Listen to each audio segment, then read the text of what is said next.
All right, ladies and gentlemen, so it's 3 a.m. over here, so I'm going to have to talk a little bit quietly. Shouldn't wake up the wife too bad, but if I do, it'll be really, really bad. So I was looking through the comments on my videos, and someone was asking for like a PvP tier list for Classic World of Warcraft. And it dawned on me that I've never actually made a Classic WoW PvP tier list. Let me just check the audio here really fast. I'm going to turn that up a little bit since I'm talking quite quietly. I never made one for Classic World of Warcraft, to my knowledge. I made one for SOD.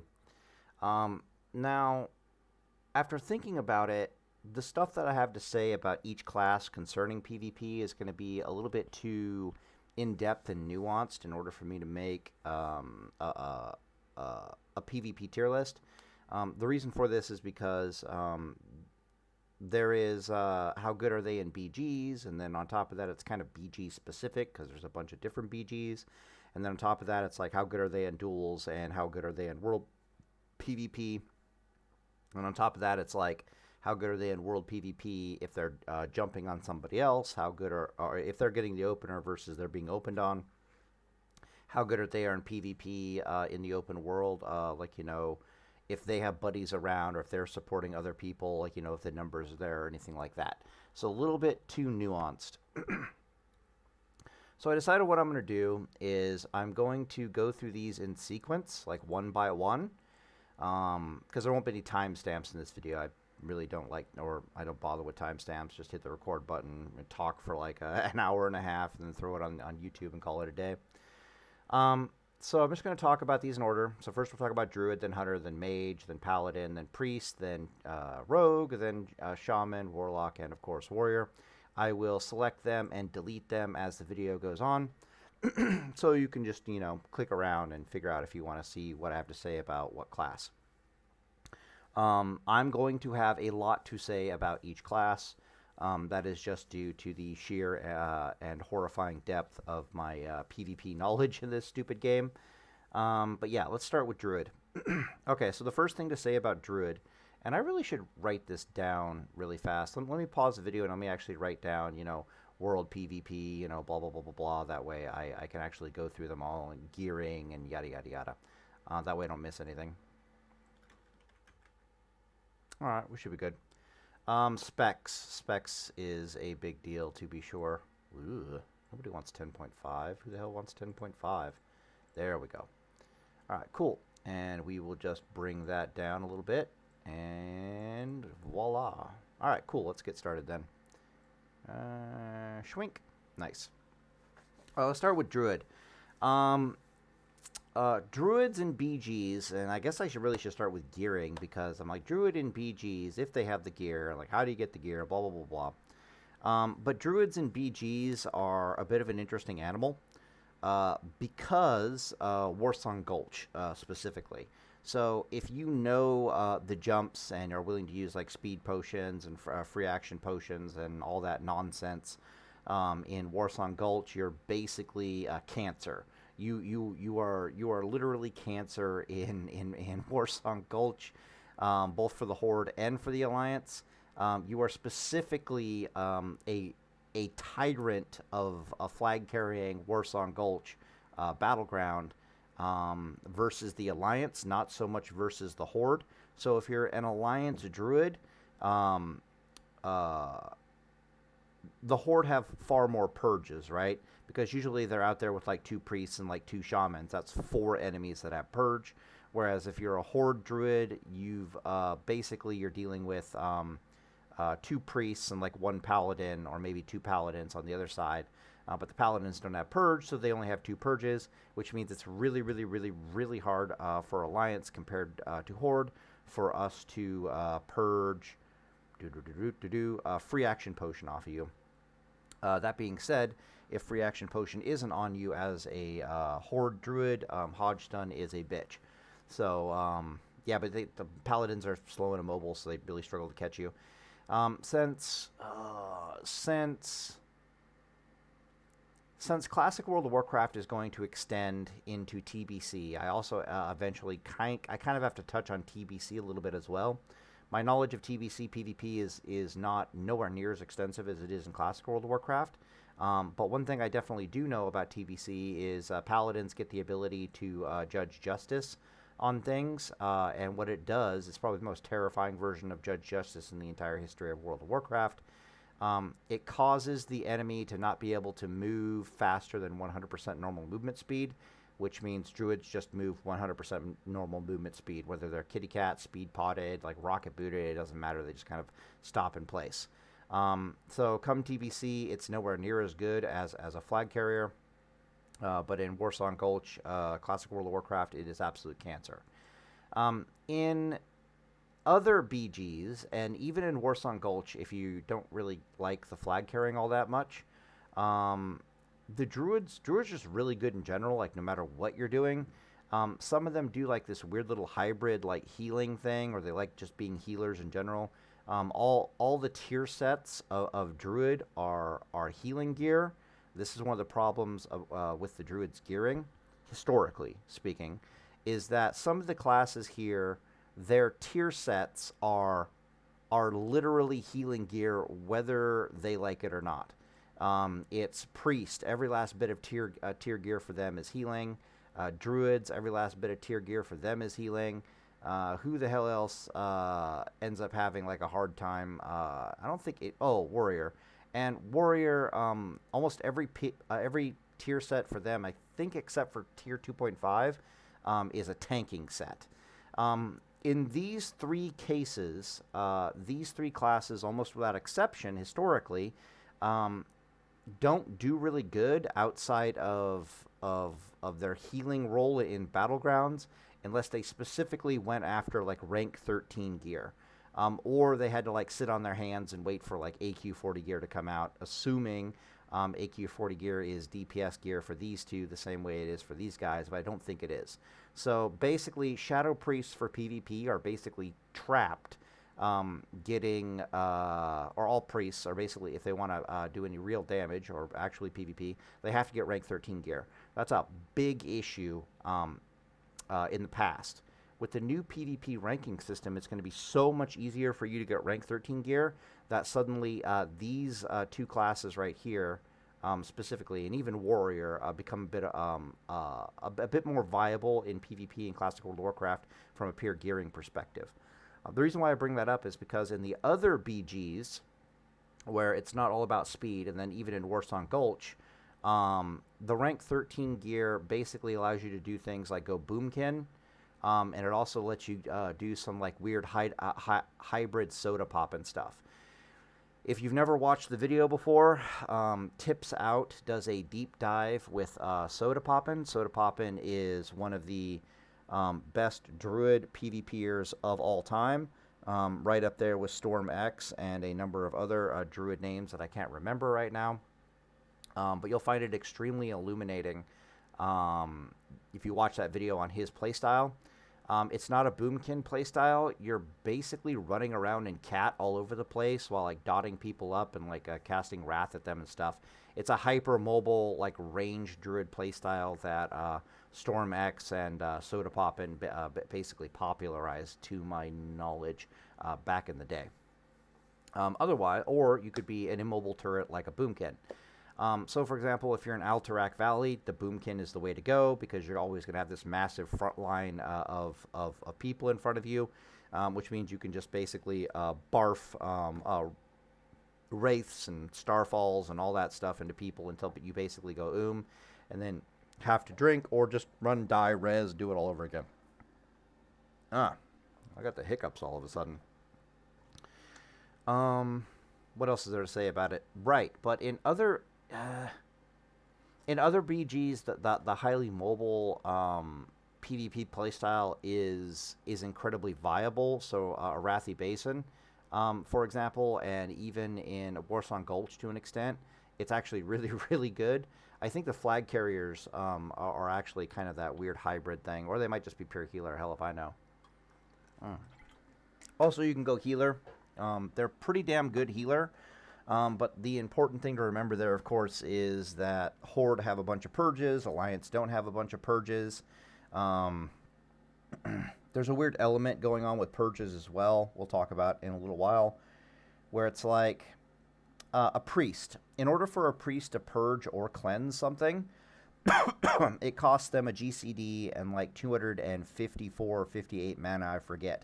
It's extraordinarily expensive mana-wise for a priest to cleanse or purge. Shamans can only purge, and when they purge, it costs them 152 mana. Paladins can only cleanse, and when they cleanse, it costs them like 125 mana, I do believe, right? So far, far, far, far more mana efficient. So if you're an Alliance Druid and you're like, I'm going to heal and I'm going to hawk the world, just know that the purges on the Horde side are pretty terrifying and all over the damn place. You're just going to be, your hots are going to be purged off left, right, and center. But of course, as a Horde Druid, you don't really have that problem. We're going to see the exact opposite thing play out when we start talking about like Warlock, like all the way over here.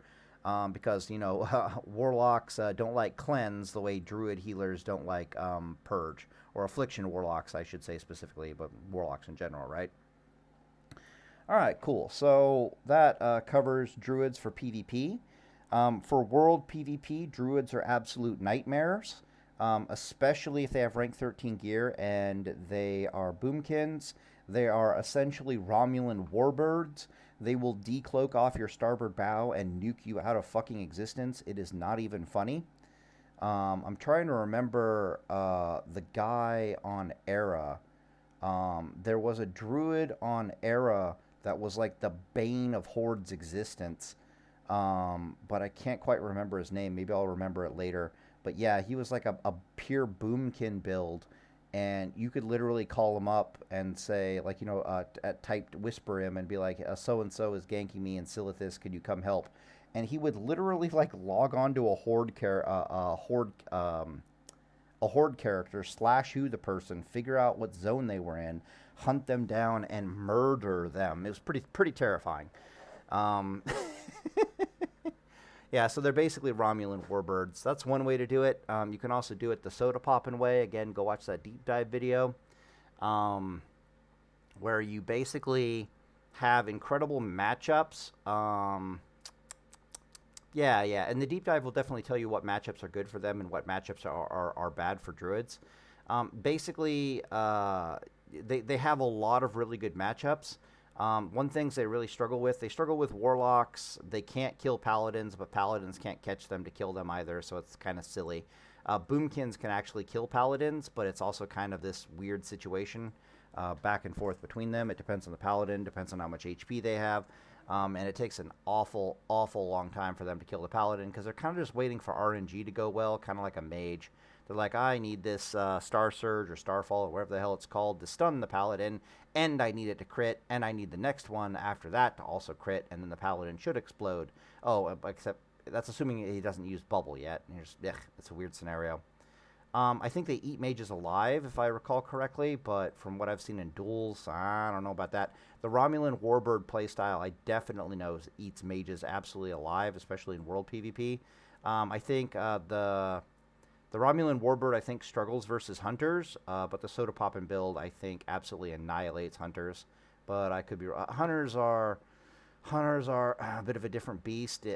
Some of the Hunters are running around with, like, their ZG neck piece. I'll talk about that in a while. But basically, Hunters start out with, like, a kind of mediocre burst in Classic World of Warcraft. And then they eventually get, like, they literally get, like, a ranged wreck bomb later on, where it's like when you're in Era, for example, basically it's when they get their ZG neck piece. But when you're in Era, like my Era Paladin will be running around with, like, you know, let me think, like 60% armor damage reduction. And these damn Hunters will open up on me and they'll drop me to like 20% life. And I'm just like, Jesus fucking, I'm just like, holy shit, bro. If I wasn't in full plate mail with a shield, I'd be in trouble. If I didn't have Bop and Bubble on standby, I'd be in trouble as well. It's like, how the hell do mages survive this? How the hell does rogues survive that? What the hell, man? The answer is they don't. So, yeah, that's an interesting thing going on there. So, World PvP, absolute monsters. Like, just straight up absolute monsters. You'll notice I didn't say anything about kitty cat druids, like, you know, jumping on people and pretending you're a rogue. For some reason, that doesn't seem to work in Classic World of Warcraft.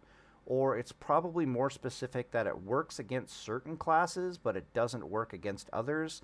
And because I'm usually running around as like a Reckoning Paladin, I just never see them, right? Because no kitty cat druid in their right mind is going to challenge a Paladin in open world PvP. So that might be the way it goes. Also, I've noticed if I'm a Dwarf Paladin, rogues never challenge me either, which is really, really funny. So when I'm human, they'll decloak on me and give it a go. But when I'm playing Dwarf, I just never see them. I'm like, all right, whatever.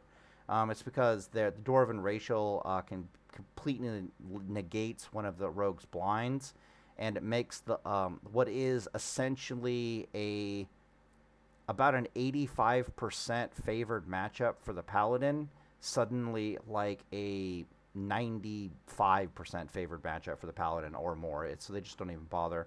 So I don't know. Maybe kitty cat druids are good. I just don't know about it. I don't think they are because they're kind of too easy to kite, like unironically too easy to kite. So when I watch the soda pop druid like fighting mages or fighting hunters, if you watch the duel tournaments, they're like incredibly, like the druid is like hyper mobile as hell, and he's barely like staying ahead of the mages, barely catching the mages and the hunters and like dotting them up. Barely like keeping them at range and stuff like that, and I'm just like, man, I don't. And that's with them using Moonfire spam and like Insect Swarm and stuff like that, and like some rank 1 wraths and whatnot. So I don't think kitty cats. Yeah, I've never heard anybody say anything about good about kitty cats, and I've never seen them in a dueling tournament. All right, so that should cover just about everything for Druid that I can think of or that I know. I'm trying to think about crazy gear, trinkets, anything of that nature. Can't really think of anything of that nature.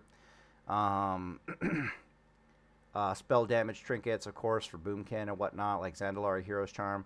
Just go watch Soda Poppin's tips out Soda Pop Druid deep dive video. It'll say a hell of a lot more than I can say here. Goblin Mortar, of course. Every class here and its dog can benefit from Goblin Mortar. So it just is what it is. All right, so that's all I have to say about Druid. If I had to put them on a tier list, I'd be like, they have a very high. Okay, some of their specs have a very high skill cap. So the Soda Poppin build has a very high skill cap. It might be the Storm X build, but I'm just going to call it the Soda Poppin build. Has a very high skill cap. Boomkin has a very low skill cap by comparison. That's why I brought it up with the ease of getting rank 13 gear. Healer, Druid, of course, even lower of a skill cap. And the flag carrying Druid PvP has a extraordinarily high skill cap. Not that it's weird. It's like you don't have to be that good to be a good Druid flag carrier, but the insane Druid flag carriers are just on a completely different level. They're like, walking through the fucking walls and shit. Like, like it's the aliens or something. They're coming out of the goddamn walls. I'm not joking. They take me on like a merry chase across the mountains in Warsong Gulch. The mountains in Warsong Gulch? Yeah, the fucking mountains in Warsong Gulch. All right, well, I'm going to delete them, and we're going to start talking about Hunter. All right, cool. Time to talk about Huntards. Hunters are interesting.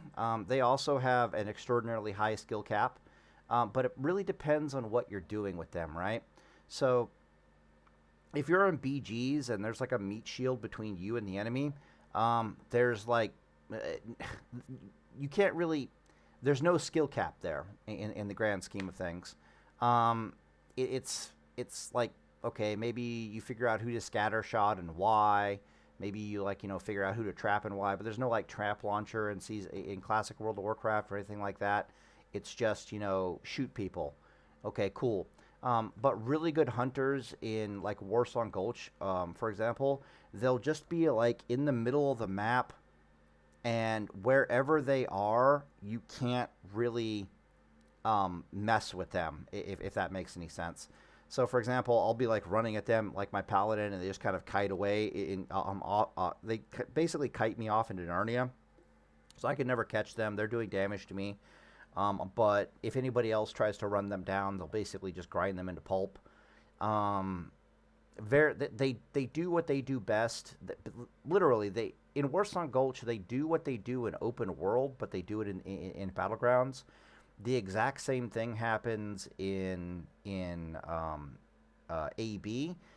They are like amazing flag guards for this reason, especially if they're like Night Elf, because you can get double stealth with the cat and all that goodness. Even the Horde ones are absolutely terrifying. Oh, that's right. The Druids are amazing flag guards in Arathi Basin as well. Especially the highly mobile ones. But yeah, okay. So what do hunters like to do? Hunters like to run away and shoot you, or if you're running away, they follow you and they shoot you. And if you get into melee with them, they fucked up. And really good hunters don't fuck up. Hey, it's that simple. You know what I mean? And then it's like, okay, yes, some classes can get into melee with you, but then really good hunters are like, here, eat a frost trap. Well, actually, it's more like, here, let my pet stun you, and oh, by the way, here's a concussive shot, and by the way, here's an ice cube for you, and I'm just going to get distance again, and I'm going to do this thing where you're not allowed to touch me. That's basically what hunters do. Okay, cool.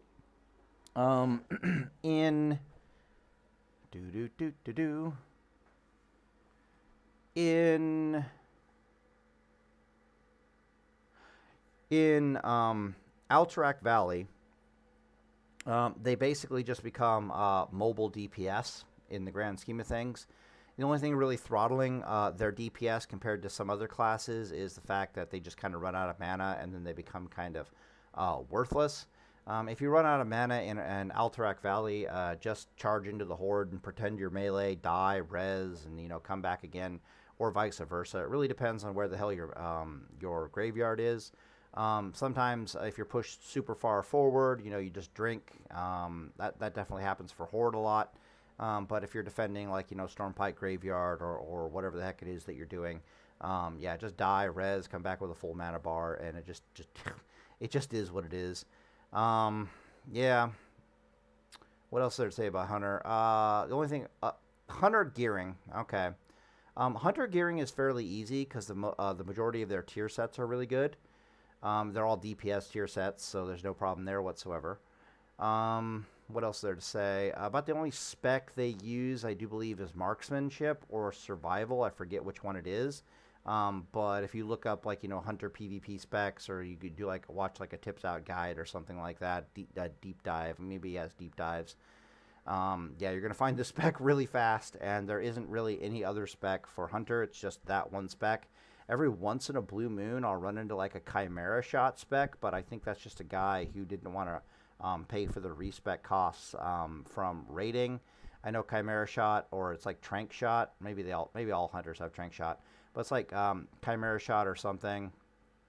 Or I forget what the final talent point is that puts things to sleep, or if they even have it in Classic. Every once in a blue moon, I see that, and when I see that, I'm like, oh, you're not one of the scary hunters. Okay, thanks. Yeah, hunters get really scary with their ZG neck piece. I forget the name of their ZG neck piece, but it basically allows them to immediately reset the cooldown on, I think it's multi-shot. So they can basically trap you in a damn ice cube, and the next thing you know, it's steady shot or aim shot or whatever the hell it is, and then it's multi-shot, and two of those will often crit, and holy fuck does it do a lot of damage. But it's got a decently long cooldown.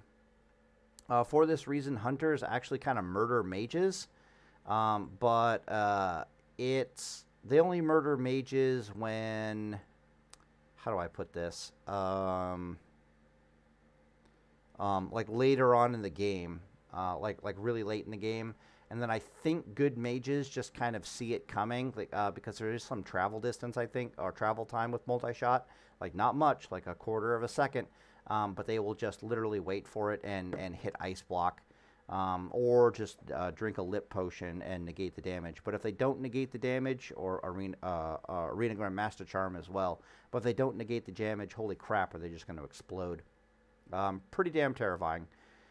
There's no difference between the two of them. Oh, that's not actually true. I'm trying to think here. So it's like you can play on Horde or you can play on Alliance, and of course the difference in Horde and Alliance is the fact that one has Paladins and one has Shamans.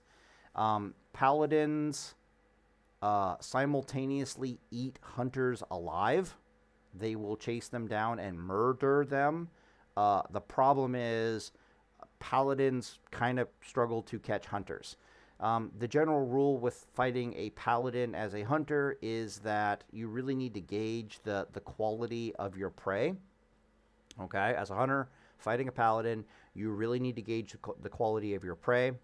Why is this? Well, something silly like 80% of paladins are dog shit in PvP. And I don't mean that like hyperbolically. I mean like literal cancerous, dry ass, side of the road, middle of the desert dog shit, right? Terrible at PvP. Versus those paladins, you can get within like 30 yards, 36 yards of them, like no problem. You can do your arcane shots and all that good stuff. However, against good paladins, the closer you get to them, the more you are about to die. And the reason for this is because a lot of, like, for example, when I play paladin, not only am I a reckoning paladin, but my PvP trinkets are almost always Goblin Mortar and Gnomish Net-O-Matic, which are two things that if a hunter gets anywhere fucking near of, they're basically dead. Why is this? Well, if I Goblin Mortar stun you for 3 seconds and you PvP trinket it, and then I grenade stun you for 1.5 seconds, my little paladin ass can cover about 13 yards in that 1.5 seconds worth of stun. And then Hodge also has like a 10-yard range to it. And on top of that, leeway exists in Classic, assuming they haven't touched leeway yet. So if you're running away from me and I'm running after you, my Hodge stun actually has plus 3-yard range to it. So all total, that's like, 13 plus 13. That's like a 26-yard range hand that can just reach out and touch you. And of course, if I get a Hodge stun on you, yes, the Hodge stun is DR'd to all hell, so it only lasts 1.5 seconds. But you're going to eat a Wreck Bomb. Versus some Paladins, you'll just die right then and there. Against other Paladins, you might survive with 20% of your hit points, but it's kind of just temporary. And then, of course, Gnomish Net-O-Matic, blah, blah, blah, blah, blah. There's some interesting mechanics behind Gnomish Net-O-Matic. I'll point that out really fast. This is kind of one of the hidden gems, that things that I know that other people don't know, that hunters. I've seen top tier hunters seemingly know this info in PvP, like in high level duels. So the way Gnomish Net-O-Matic works is there's like, let me think. There's like a 20% chance that it fails, and like an 80% chance that it succeeds. Gnomish Net-O-Matic, okay? There's a 20% chance that it basically roots you in place, and that's all it does. It backfires, it roots you in place, and that's it. There's another 20%. I know this because when I was leveling to rank 13, doing dust in Silithus for like 16 hours a day on Era, I tested Gnomish Net-O-Matic 100 times, and I recorded it every single time, and found some interesting results. So, Gnomish Net-O-Matic, what was I saying? Yeah, so 20% of the time, it's a complete failure. But then another 20% of the time, it will net the target, but then suck you to the target as if you're charging the target, right? And this is the weird bit of info. That charge mechanic of Gnomish Net-O-Matic only happens if you are facing the target when you cast Gnomish Net-O-Matic. So I have seen hunters in PvP tournaments literally turn their back on their enemy just to cast Gnomish Net-O-Matic before, of course, spinning back around and shooting at them again. The reason why they're showing their back before they cast Gnomish Net-O-Matic is because if it was that result where it would net the enemy and pull you towards them, instead it just nets the enemy. So you can completely push that off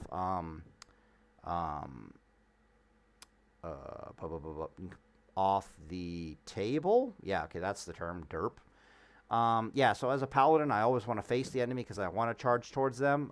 But as a hunter, you want to make sure your back is towards the enemy when you net-o-matic them virtually 100% of the time.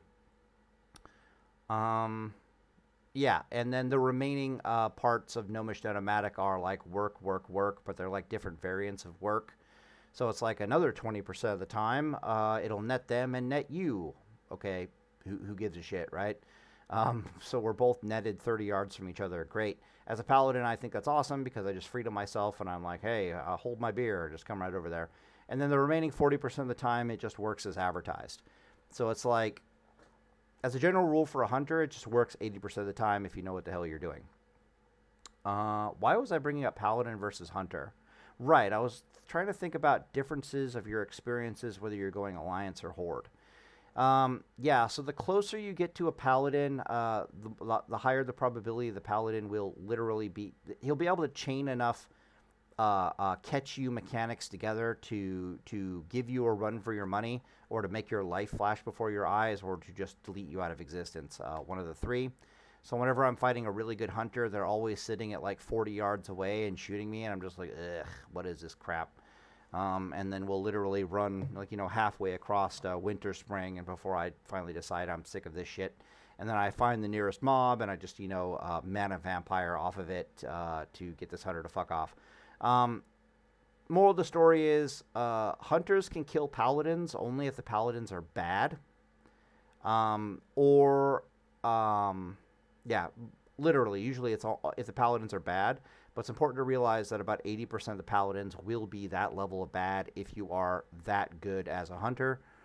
When I said gauge the, like gauge your prey, like the how scared, when you're fighting the paladin, the real question is, it's like, do you think he has Goblin Mortar? Do you think he has grenades? Do you think he even has Gnomish Net-o-matic? If he doesn't have any of that shit, you're just going to murk the crap out of him. But if he does, it's just, you can't really do anything in my experience. Yeah, and then there's like, swiftness potions, nifty stopwatch, rocket boots, like, all that crap, which is really, really gnarly. What else is there to say? If you see a paladin bubble, keep shooting them. It keeps the paladin in combat. If you stop shooting the paladin when they are bubbled, what'll happen is they'll drop combat, put on like some nifty rocket boots, and you could be in trouble. On the flip side, when fighting shamans, Alliance have access to Night Elf hunters, and Night Elf hunters with the stealth and with the stealth pet are kind of like the world PvP bane of existence. They are the other class in the game that operates a lot like a Romulan warbird. They'll decloak off your starboard bow, especially with the ZG trinket, and they will murder the crap out of you. They are the Horde hate them, like with a fiery passion, Night Elf hunters. Almost every good there's only two types of hunters you see on the Alliance side. There's dwarves, and then I think there's only two that can be hunters. I could be wrong about that. Dwarves are actually really good in PvP as hunters, like unironically. Stone form gives you a much, much easier matchup against rogues. Oh crap, I didn't talk about duels with Druid. The Tips app video basically covers duels, like 100% covers duels, so just go watch that. It'll be better. The matchups are too dynamic for me to explain. They have good matchups against mages, but it can also be a really close fight at like the highest level. They have good matchups against rogues, but it's a closely contested affair at high level. They have good matchups against hunters, but it's a really contested. Yeah, you get the idea. There is no. It's like 60% win rate or 55% win rate in the Druid's favor, based upon what I've been able to see. So it's extremely dynamic. The exact same thing plays out when you're fighting against shamans. Shamans kind of hate you as a hunter, because you can do everything you could do to a paladin, you can just straight up do to a shaman as well. except the shamans are not in anywhere near as heavy armor as the paladin is. And so they kind of get worn down over time, pretty hardcore. And a shaman burst needs quite a bit of setup, if that makes any sense. But you got to be careful a little bit with shamans. One of the really scary PvP builds for shamans is Nature's Swiftness. Why is this? Because when they activate Nature's Swiftness, it doesn't cause a GCD whatsoever in Classic World of Warcraft.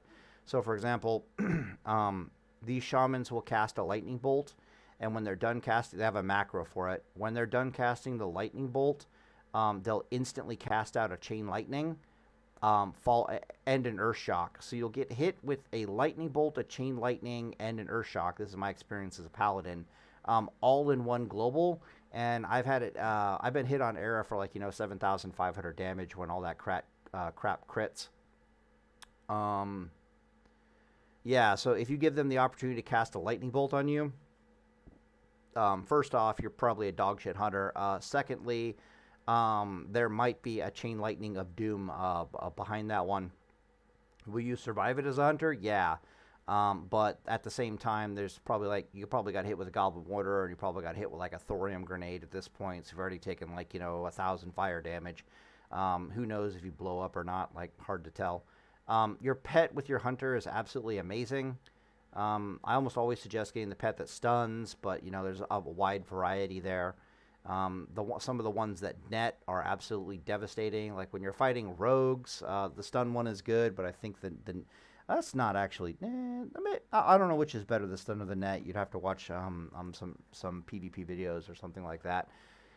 Yeah, hunter is extraordinarily highly skill capped.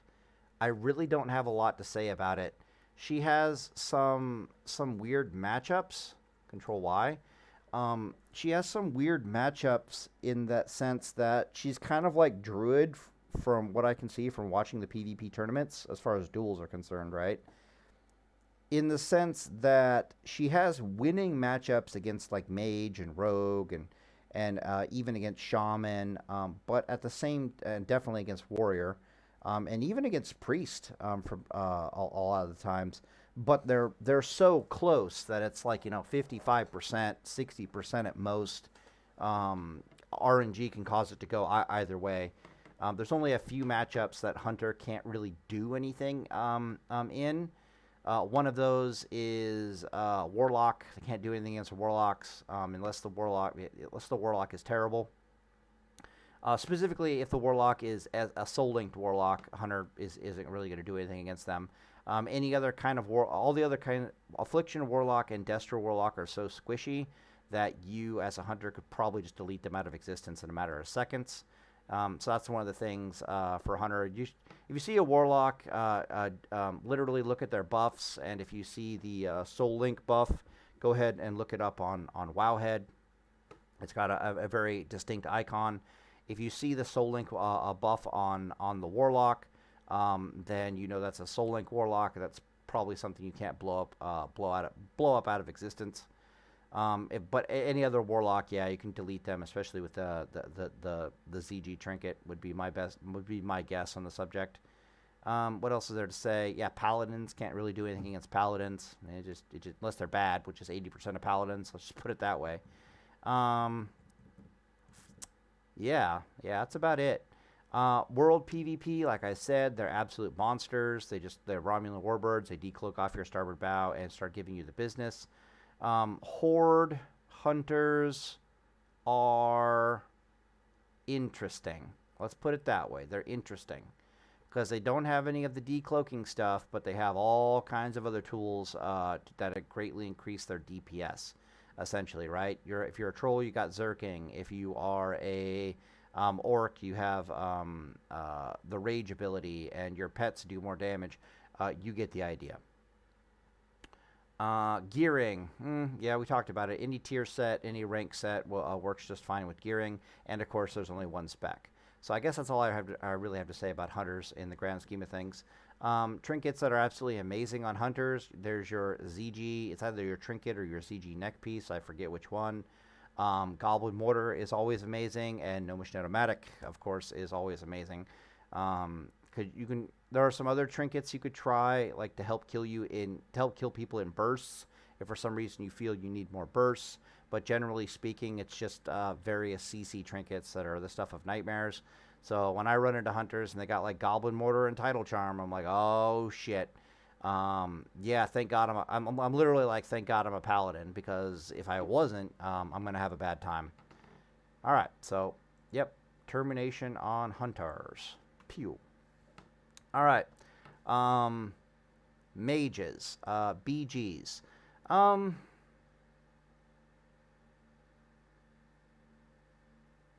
This is going to be a bit controversial, but mages are kind of mediocre in BGs. They're not great, but they're not bad. They're at their best when used as just kind of like a mobile a glass cannon. So they're like running around, counterspelling things, sheeping things if it's possible to sheep things, and casting frost bolts all over the place, or even fire. Fire is actually really good in battlegrounds as well. Season of Discovery is going to have dual spec. I didn't talk about TBC for Hunter because I don't know anything about TBC for Hunter and PvP. As a Paladin, I think they suck, but that's just because Paladins eat them alive. Like, they continue to eat their Jujubes even worse in TBC than they do in Classic World of Warcraft, and I really don't know what their matchups look like in any other form. Mages, however, in TBC are top tier PvPers, to be perfectly honest with you. They're not the top, tippy top of tier PvPers, but they're just really good, and they're also really good in Classic World of Warcraft. So there are I'll talk about that in a second. We're just going through BGs here.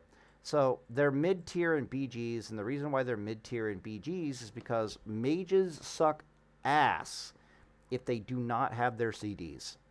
Right? If your ice blocks and cooldown, what else is it? If your counter spell is on cooldown, even your Frost Nova and your normal basic spells, god damn, do mages suck when their shit is on CD. Here, of course, is where things get interesting between like what faction you're choosing for PvP. So, for example, Horde mages run into Paladins, and Paladins basically tell mages roots and snares and all that stuff to go fuck themselves. On top of that, it's almost impossible for a mage to sheep anything in BGs on an alliance team if a Paladin is basically around. So, for example, let's say they were like, literally what happens is, let's say there's, okay, literally what happens is, let's say there's like 3 mages and they sheep like 2 priests and a paladin. So there's a paladin and then there's 2 priests, but there's also 3 mages and like a Warsong Gulch. The 3 mages are Chad. They get a sheep off on on both priests and the paladin.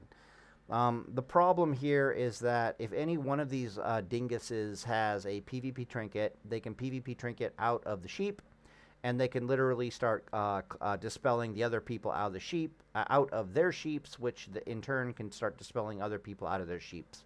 Okay, well that's a problem. On top of that, paladins have bubble, so they basically have 2 PvP trinkets. Okay, well that's not good. And on top of that, any paladin worth their salt in BGs, if they see mages running around, plural, are going to cast Blessing of Sacrifice on anything they can get their hands on. And what Blessing of Sacrifice does is transfer damage taken to the target of Blessing of Sacrifice to the paladin.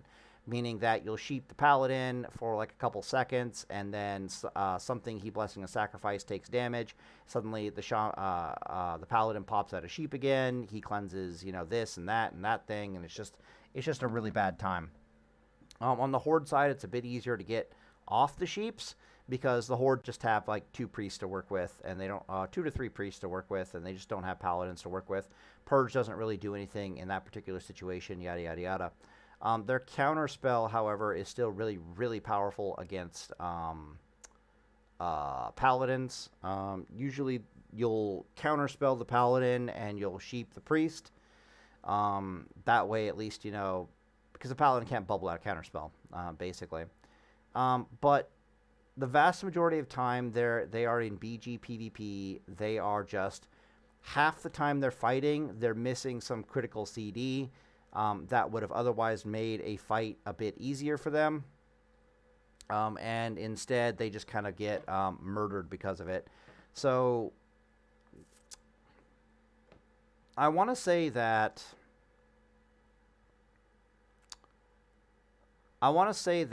Alliance mages have an easier time in PvP and in BGs. And in pure theory, this is true. But like I said, 80% of paladins suck. And if mages are not catching any kind of paladin support specifically, they tend to have a bad time in BGs. Mostly the reason for this is because elemental shamans and other ranged casters can kind of just clap your cheeks together pretty damn quickly. Hunters are by far the dominant predator against you in battlegrounds. That's one of the reasons why I brought up the paladins, because like if I'm in Warsong Gulch and there's a mage next to me and there's two hunters on the other side, somewhere between Ice Block and Bop are just about Ice Block, Bop, and heals are really the only tools we have to deal with this, right? But if you're on the Horde side, Shaman doesn't even have Bop for you. And Shamans usually don't heal either. So, like, good luck. Yeah. But they're just mediocre. But by far, again, they're at their best when they're literally just CCing the crap out of things. That's probably where mages and battlegrounds absolutely dominate. It's when literally a mage. This is your life in like Warsong Gulch, right? It's like blink into the enemy team, Frost Nova, 5 people in place, so there's like 5 snare issues the opposing alliance or horde team has to deal with, and then like ice block so you don't die or die like a man, or pray to God that the paladin has bopped you, so you can be purged and then die like a man, like 3 seconds later. Yeah. Yep. Just a weird class in battlegrounds. In World PvP, they are really good, but only against bad players. I know that sounds weird, but hear me out on this. A lot of matchups where mages win in like duels, for example. Mages are S tier in duels. They're one of the Holy Trinity. We'll talk about the Holy Trinity in a second. In World PvP, just like in duels, mages really kind of need to be able to sheep things in order to kill them, right? And in World PvP, it's incredibly easy for somebody to realize that if they just piss off this mob next to them and continue doing damage to it like every 12 or 16 seconds or something like that, that it's almost impossible for the mage to maintain a sheep on you. Which is why if I have to fight a mage in a duel, I'll as a paladin I'll get crushed. But if I'm fighting a mage in open world PvP, they tend to not stand a snowball's chance in hell. And the reason for that is because I'm just going to find the nearest mob, smack it with my weapon, and then use like rank 1 consecrations or continue to, piss it off in some way, shape, or form. It's actually by standing still that you continue to piss it off as well, which I find funny. But you can just keep these world mobs on you and literally use them to not let the mage be able to sheep you. That's not a tactic that's usually used very often, so it's not that big of a deal. You'll struggle against multiple opponents, even though you have sheep, which is kind of interesting. What else is there to say there? They're still really good in World PvP, but in my assessment, it's just because people are stupid, and they're like, I'm going to run at the mage, and I'm not going to aggro this bear next to me, so he doesn't turn me into a sheep. Yeah, okay, cool. The other problem with World PvP is, like, there's a lot of terrain issues that mages kind of have to deal with. So a lot of times when you die as a mage, you'll like, blink into a wall or so, or there's just like literally a mountain in your way, and you're like, well, I can't kite this guy anymore, so I guess I lose. GG's. Stuff like that. All right, gearing for mages, very, very easy. All their sets are DPS sets. Some weird things I know about mages is that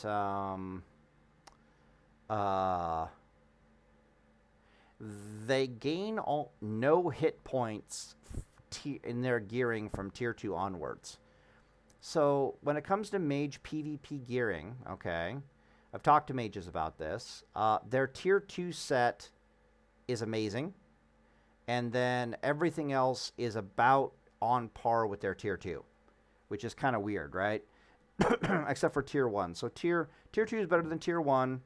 And then tier 2 is kind of on par with the rank gear, which is on par with tier 2.5, which is on par even with Naxx Gear. It's just because the 8 set bonus on the tier 2 is so amazing. You'll have to go look elsewhere to figure out exactly what gear mages are wearing and specs are using and why. Which brings us, I suppose, to specs. There is Palm Pyro, which was absolutely devastating people when I quit Season of Discovery.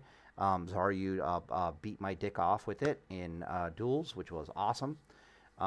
There is just your classic Frost, where you go all the way down the Frost tree and you pick up your damn shield. That shield for mages is absolutely critical because they have really no way to heal themselves.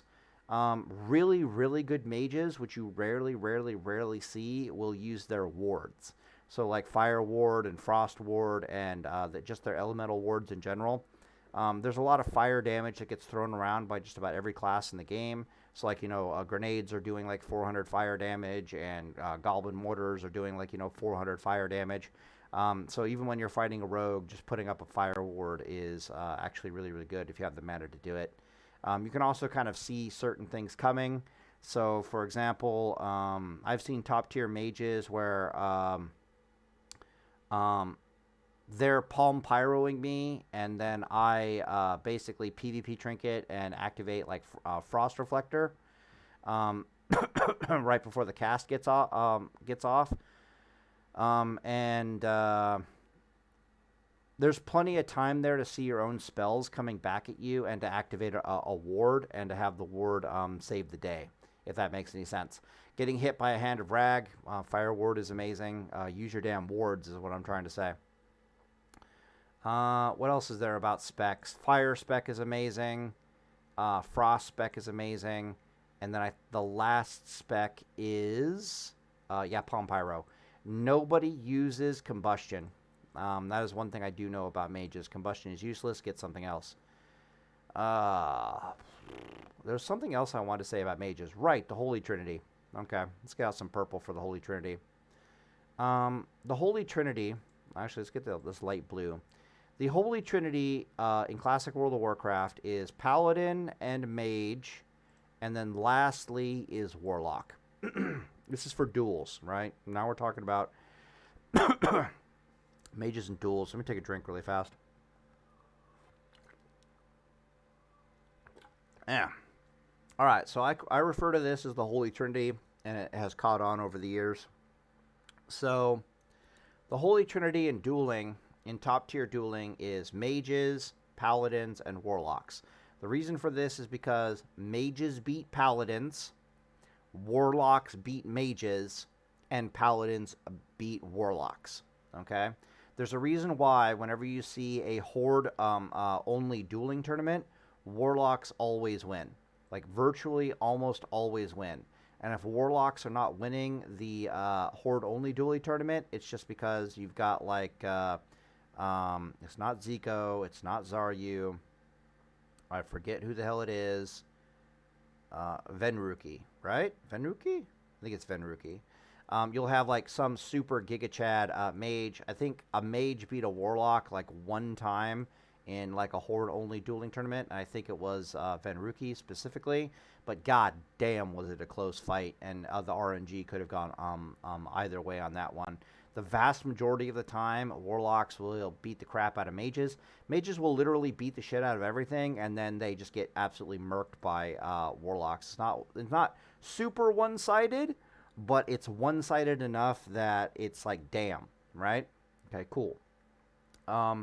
Conversely, good Paladin players, it doesn't even take that good of a Paladin player to beat the shit out of Warlocks. Warlocks die like little girls to a Paladin that is even remotely decent at PvP. The main reason for this is because Warlocks need to be able to reset fights on Paladins to get their mana back in order to kill like top tier Paladins. And us Paladins have basically discovered that if we just fight them one-handed and use like skeleton summoning books, plural, the skeleton summoning book that you can get from Onyxia and the skeleton summoning book that you can get from the final boss in Strat Live, they do not share. They share a. They don't share a CD, but you can't use both of them at the same time. But you can use them back to back. So you can summon like this, 5,800 HP skeleton that does like 100 DPS to chase the Warlock around and keep him in combat. You can even put like sacrifice on him, or you can put like freedom on him, or you can heal the skeleton, and it'll keep the Warlock in combat while you're feared as the Paladin. And when that skeleton timer runs out of like a minute, you can just summon like another skeleton on them. It's really AIDS, and the Warlocks tend to just kind of crumple and die horribly. There's other builds that do even more terrible things to Warlocks, like heavy shadow resistance builds.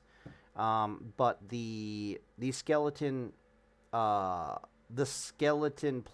is just more consistent, because I could be like in any gear. I could be like in my farming gear and be like, oh shit, am I about to fight a fucking Warlock? Okay, cool. Let me put on my Skelly book, right? I don't need to be like, let me get out my specific shadow resist gear to fight this Warlock. You also have a much higher win rate against Warlocks if you gear far more DPS and less heavy on the shadow resist, and you just rely on skeleton pets and then trinkets like Mithril Insignia and blah blah blah blah blah. So Paladins beat the crap out of Warlocks. Warlocks beat the crap out of Mages. Mages beat the crap out of Paladins. Just is what it is, and that's why it is the Holy Trinity. So anyways, like I was saying, if it's a Horde tournament, Warlock's going to win. If it's an Alliance tournament, it's either going to be a Paladin or a Mage. Like, virtually without exception, it's a Paladin or a Mage that wins an Alliance PvP tournament. Every once in a while, you get a Warlock up there, to be sure. It depends on how the brackets look. Like, the Mages might have killed all the Paladins, and then there's, like, Warlock Mage left, and we already know what the hell that looks like. Or vice versa, yada, yada, yada. But yeah, they are one of the Holy Trinity as far as duels go. They have some hard matchups, like Mages really love fighting Rogues because it's a very interesting and dynamic fight for Mages. Mages like and love fighting Shadow Priests, or just Priests in general, just because it's a very interesting and dynamic fight. They have a lot of very interesting and dynamic fights. Shamans can come kind of close to beating Mages, but not really. It's kind of sad to watch because it always looks like a very near-run thing, but the Mages... it's just the fact that Mages can just reset until RNG goes their way. Like, that's basically the Mage game plan, right? And that's why it doesn't really work against Warlocks, because they can just put dots on you, and then it's like, okay, well, you can't reset forever now. Let's see, you better pray to God that you get good RNG within, like, the first 3 bursts, or I win, haha. Basically how that works. Yeah, and they absolutely crush Warriors, so, like, what are we even talking about there? So, yeah, they are one of the Holy Trinity of the PvPers. They are absolutely insane in dueling. So they're really good in World PvP just because no one uses the wildlife against them.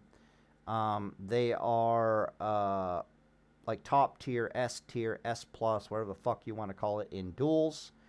Their gearing is dirt simple and very easy to get, and they have multiple specs that they get to play. And in BGs, they are a hell of a lot of fun, like crowd controllers. You can pull off some crazy stuff. In BGs, there's a bit of a skill gap there. They're not terrible. It's just half of your fights you're not going to have ice block. Like that it just is what it is. And then every once in a while, you're going to be fighting a warrior who has... what am I thinking about? Give me a sec here. Oh, yeah, you'll be fighting like a free action potioning warrior that has like a dot on him. Yeah, good, without your ice blocks. Good fucking luck. Like GG's levels of good fucking luck. It's like, oh, I need to sheep this guy before he kills me. Oh, shit, my sheep gets broken. Uh-oh. Or, you know, it's getting cleansed off the warrior. He's got, like, paladin support. I have literally gone, like, Pally Warrior against 3 mages in Warsong Gulch before. And, yeah, the mages kill me. But by the time I resurrected and got back out there, the warrior had killed all 3 mages. Why is this? Well, it's because freedom lasts a hell of a long fucking time. Literally, that's what the hell happened. The sheep was on DR, and he still has freedom on, and so he's just running around like. And then when freedom wore off, I think he still had a free action potion. It's pretty stupid. Yeah, no, absolutely terrifying. Yeah, that's all I got to say about mages. Cool. Moving on. This video is going to be long as hell because Palatime has things to say. Oh boy. Paladin. I make videos on Paladin.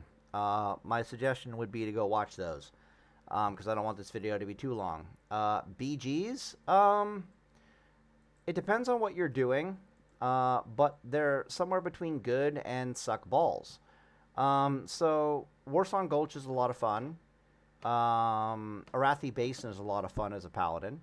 Alterac Valley sucks ass.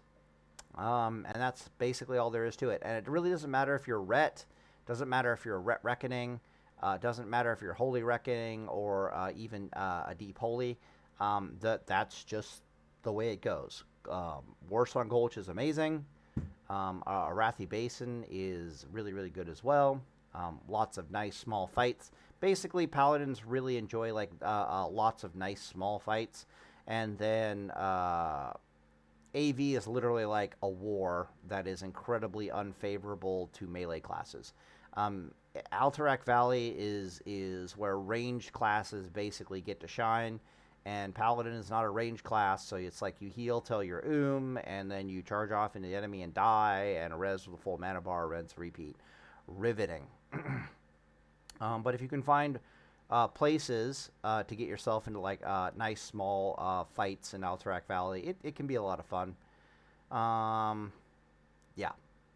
BGs, like I don't know what to really tell you. I have an entire video on how to heal for in BGs. There's a lot of little tips and tricks in there. So, for example, if you're healing in a battleground, a lot of what you do as a paladin is you range tank as a paladin, basically. And what I mean by this is that at 40 yards distance, because that's how far your heals can heal out to. I don't advise being 40 yards, but let's just assume you're with a coordinated partner, like a warrior or even a team. There's only so many CCs that can reach out and touch you at 40 yards. Even at 30 yards, there's only so many CCs that can reach out and touch you. Keep in mind, Warlock Fear is a hard cast spell that has a 20-yard range. Good luck. Succubi, their spell is hard cast, but it's like a 30-yard range and almost instant cast as far as I can tell. But Succubi have like 2,000 HP and no armor. So the moment, like literally, if I have Succubi problems in Battlegrounds, I literally just tell everybody in Battleground chat to kill the damn Succubi if you want the Paladins healing you. Because that's like the one thing that can consistently reach out 30 yards and tell the Paladins healing to go fuck itself. Curse of Tongues is also kind of in that category, but a lot of Warlocks don't put Curse of Tongues on you, which is really weird. What else is there to say about that? If you do get Cursed of Tongues, you just need like a priest or something to get it off of you. But yeah, that's kind of one of those things where it's like, oh shit, it's a Warlock. I think I'll heal at 40 yards because I don't want to be Cursed of Tongues. I don't want to be Succubied on. But as soon as the warriors figure out that the Succubi are basically a free rage bar, Like literally, they charge into the succubi. They like hit it once or twice with auto attacks. The thing has 2,000 HP and no armor. Their rage bar just shoots up into oblivion. The succubi dies horribly, and then the warlock it's standing next to goes, "Oh fuck, yeah, good stuff." Now you might be thinking, okay, what about rogues decloaking off your starboard bow at 30 yards? What about warriors charging into you at 30 yards? Okay, cool. That's what bop is for. A lot of people will be like, bopping offensively or bopping to save the mage or bopping this or bopping that. All that stuff will get purged pretty quickly. But literally healing at like 30-yard range and watching a warrior intercept on top of you to stop your healing, and then you just bop in his fucking face and laugh at him while you continue to heal, is a greater use of bop than just about anything else you can do with it. The reason for this is because that warrior has literally taken his DPS out of the fight to do nothing more than to get your bop on cooldown. Yeah, it's hilarious. And then if you're like a dwarf, rogues can't do anything to you either. So a rogue will decloak on you. You literally just bop and pop your racial and start healing, and at that point they can't even blind you. So if you're 30 yards away from the combat, the rogue also has taken his DPS out of the combat to do nothing more than to get your pop on cooldown. I play Holy Reckoning, so usually I'll entertain the rogue for just as long as it takes for me to get a full wreck bomb and then delete him out of existence. But it really depends on how badly I need to heal, kind of a thing. And so on and so forth it goes.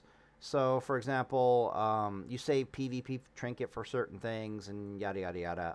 PGs are pretty interesting. If you are not a healing paladin, you need to cleanse the world. All right? I see a lot of Ret Paladins and BGs. They're running around doing damage, doing this and doing that, and they're not cleansing at all. You can auto-attack and cleanse at the same time, bro.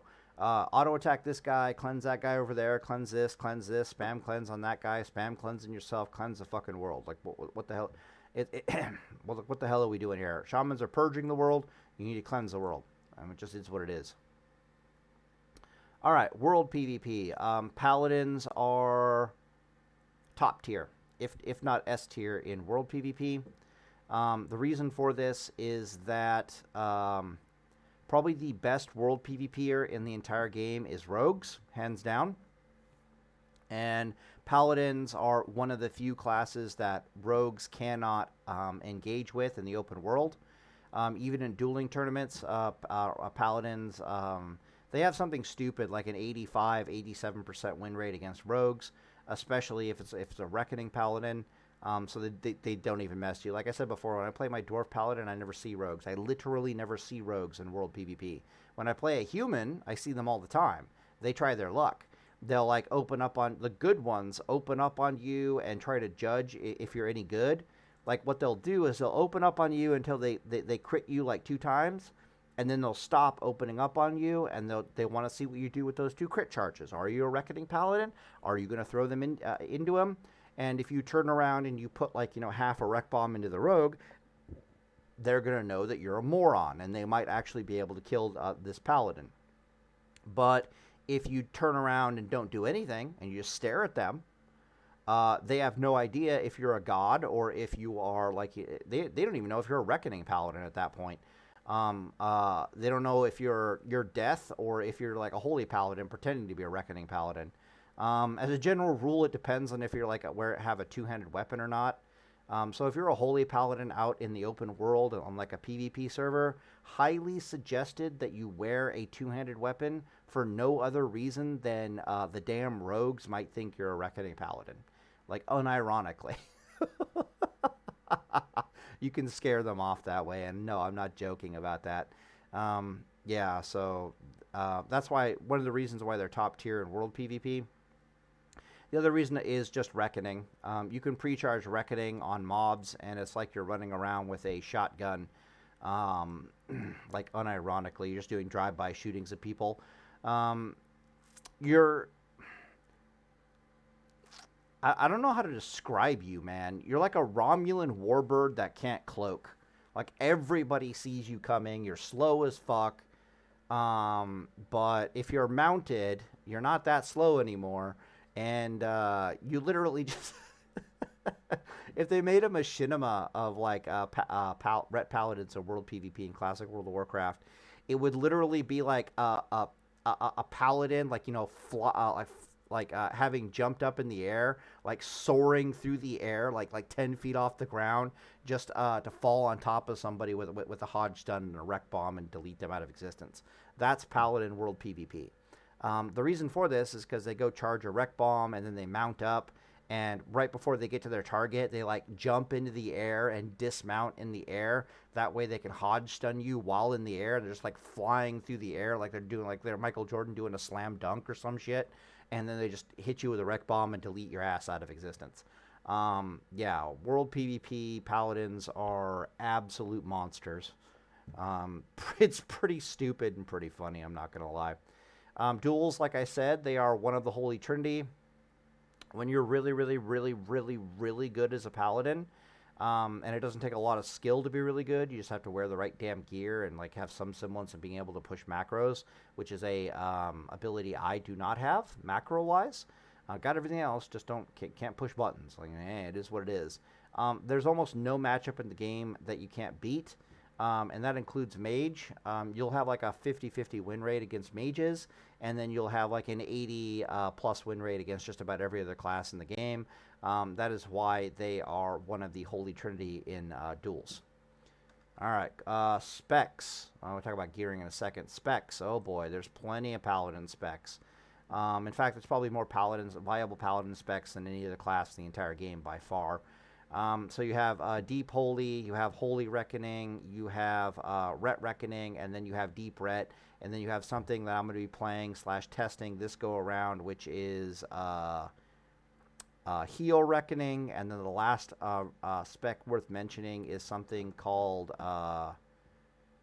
Shock Eye is worth mentioning, and the other one that's worth mentioning is, I think it's called Command Shock or Shock Command. So anyway, there's tons of specs. I've made videos on them before. The two ones that are the most common are either Holy Reckoning or Ret Reckoning, and Deep Ret is also really, really good. But Deep Ret is the one Paladin build where you actually have to be good with Paladin. Let me put it that way. Yeah. What else did I say? Gearing. Paladin gearing is very interesting. I made an entire video on this. Go watch the Paladin gearing in 2023. It'll be very illuminating. Generally speaking, there's only two Paladin builds as far as a Paladin gear is concerned. There is a fire resist build that centers around having Rag. Okay, if you have Hand of Rag. And then there are spell power builds that aren't very good in PvP, unless you're specifically Holy Shock Eye, I think. Specifically Holy Shock Eye. Or Command Shock might be decent with that. But as a general rule, they just wear all stats gear. Let me pause the video really fast here and I'll show you what I mean. Yeah. Okay, I got it loaded up. All right, so if I go here, I go Tools, I go Gear Planner, I go Paladin, I go Dwarf, right? This is me just dicking around with modern day Paladin gearing on like a Dwarf Paladin with the Grand Marshal Sunderer. This is Naxx level gearing only because it has a Fortitude of the Scourge on the shoulders. Every other bit here is basically AQ or lower. It's all stats gear on your Paladin until the end of time. By all stats gear, I'm talking like it's not uncommon for Paladins these days to wear like 4-piece Avengers. We don't even care about the 5-step bonus. 5-step bonus is 71, magic. Why do we not care about that? We just don't. All we really care about the Avengers crown here is that she's got Strength, Agility, Stamina, Intellect, Spirit, and then she's got Spell Power and Critical Strike. She's got everything. She's got all the stats, aka all stat gear. Right, Grandmaster's Spauldrons, Strength, Stamina, Intellect, restores mana, Critical Strike, damage, and healing. All the stats. That's all we give a shit about is all the stats. And when you put on all stats gear on a Paladin, you end up with shit like, you know, this is a heal reckoning. So we got 9 points in the Holy Tree. We got our 25 points into the Protection Tree. But you run around with 3 out of 3 improved concentration aura, and with the 4 points of spiritual focus, you have 100% pushback immunity on top of the 15% chance to resist interrupts, which is awesome, and I think to be silenced as well, or is that TBC? Also got to talk about TBC, derp. But you also have command to twist into your bombs, and then eye for an eye. So it's literally just like a Ret Reckoning Paladin that has the option to heal itself in combat, which synergizes extremely well with the all stats gear. But this is like the brand new spec of my own creation that needs to be tested this go around in Classic World of Warcraft. But yeah, 5,700 HP. It can go up to, like, you know, almost 6,000 HP. The mana bar is insane. A 21% melee crit. Like, god damn. You don't want to go anywhere fucking near this thing. It will eat your jujubes. What else is there to say about this? There's one more thing to say, but I can't remember. Oh, full tier 3. We're full tier 3 with the tier 3 ring and then thick obsidian breastplate with like a Might of Minithil is also top tier for a lot of Paladin specs, which is really funny. Interestingly enough, tier 1 is like a... Tier 1 is an early game version of tier 3. And if you're running around with like tier 1 and like a Grand Marshal's Claymore, or like a tier 1 and a Lava Dredger, or just a tier 1 and a nice slow, a decent two-handed weapon in general, it's actually really good, like alarmingly good. Just because basically Paladins do 80% of their DPS butt naked with a two-handed weapon, and that's why they're so good in like tier 3, for example, because they're like, well, you know, I do 80% of my damage, and like you can't kill me, so GG's. Yeah. Are they easy to gear? Yeah, they're pretty easy to gear. Kind of. A lot of their gear is like a weird mix match of like Avengers and Marshals and so on. So, gearing a Paladin in Classic World of Warcraft, you want to get rank 12 kind of at a minimum. Don't have to, but you really want to. And then rank 3 is even better than that. And since this fresh server, whatever we're calling it these days, relaunch is going to be so accelerated, you are highly incentivized to get your rank 13 just so you can get access to the weapons and the shields. I was going to go with the Grand Marshal Sunderer here just because it looks absolutely effing hilarious when you're fully geared out with this Paladin, especially if I don't have the damn helmet on. The reason for this, it even goes well with the beard. The reason for this is because a properly geared Paladin in Classic World of Warcraft looks like he's in dungeon gear. Like, I could have a Grand Marshal's Claymore or a Grand Marshal's Demolisher or something here, but that's an iconic weapon that everybody recognizes. Who the fuck is going to see this weapon coming? This looks like some dungeon piece of shit. These shoulders are from Naxx. When you see a Paladin in these shoulders, you need to piss yourself, because that's a Paladin that knows what the hell they're doing. Especially when they got golden pants and golden arm pieces. Just be afraid. You're like, oh shit, that's all stat gear. I'm about to die. Yeah, if you see a Paladin in full tier 2, laugh at him. That might be good for Shock Eye and Command. But yeah, so that's just that. I'll just leave that there. Let's delete that, and we'll go back over here. Cool. Right, so that's all I got to say about Paladin. As you know, I make a lot of videos. A part of the Holy Trinity, yada, yada, yada. Priest. Priest is one of those classes that in the past, the only thing holding her back, the only reason she was bad in PvP is because she struggled to get gear. Priest, none of their tier sets are PvP viable sets. They're all healing sets. If you want to heal in PvP, then that is an amazing set for you. But if you want to do any damage with her whatsoever in PvE, in PvP, you either have to A, wait until AQ40 comes out, because AQ40 has an absolute shit ton of off-piece gear. So, like, not set gear, just off-piece gear, random bits of crap that nobody else wants, because all the other spellcasters want their damn tier sets. Except for maybe, I don't even know about Shaman. Oh yeah, all the other casters just want their tier sets. So you can gear up pretty well offensively with just the random crap that drops in AQ40 that nobody wants. But by far the best way to gear your Shadow Priest or your Smite Priest, for example, is in rank 13 gear. It's basically rank 13 gear to go home. And since they made it so much easier to get rank 13 gear, highly suggested you get your damn rank 13 gear. Don't know if you have to go rank 14. I don't think you have to, but rank 13 with Priest is absolutely necessary. I think the set bonus also reduces the cooldown of your Psychic Scream, which is a really big deal. Damn. Take a drink of water. What else is there to say here? BGs, they're absolutely amazing. Like, they're just monsters. They can do it all.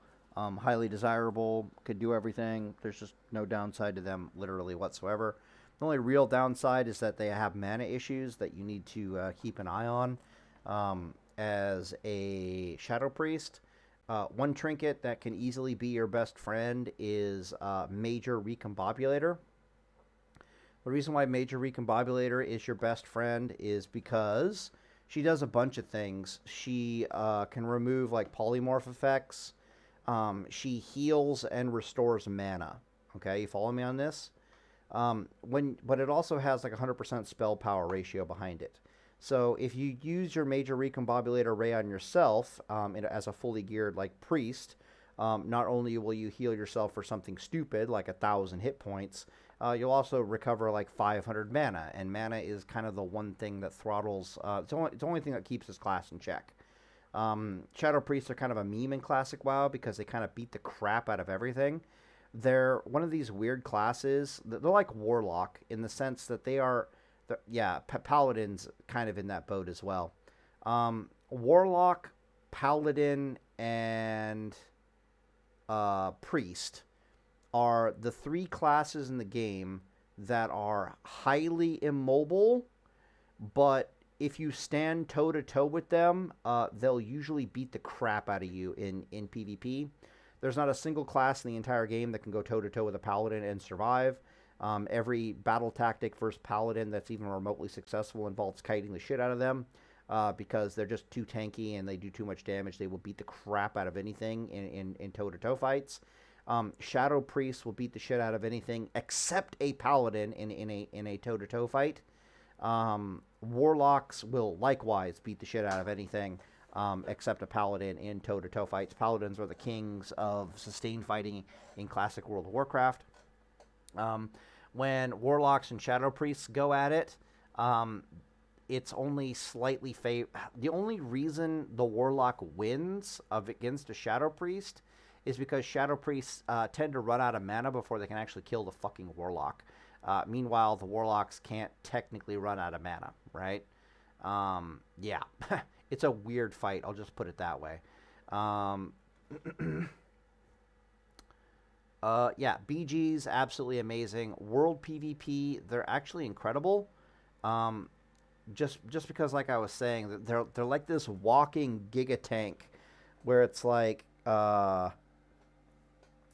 anything within 30 yards of them is going to get melted, like whether they like it or not.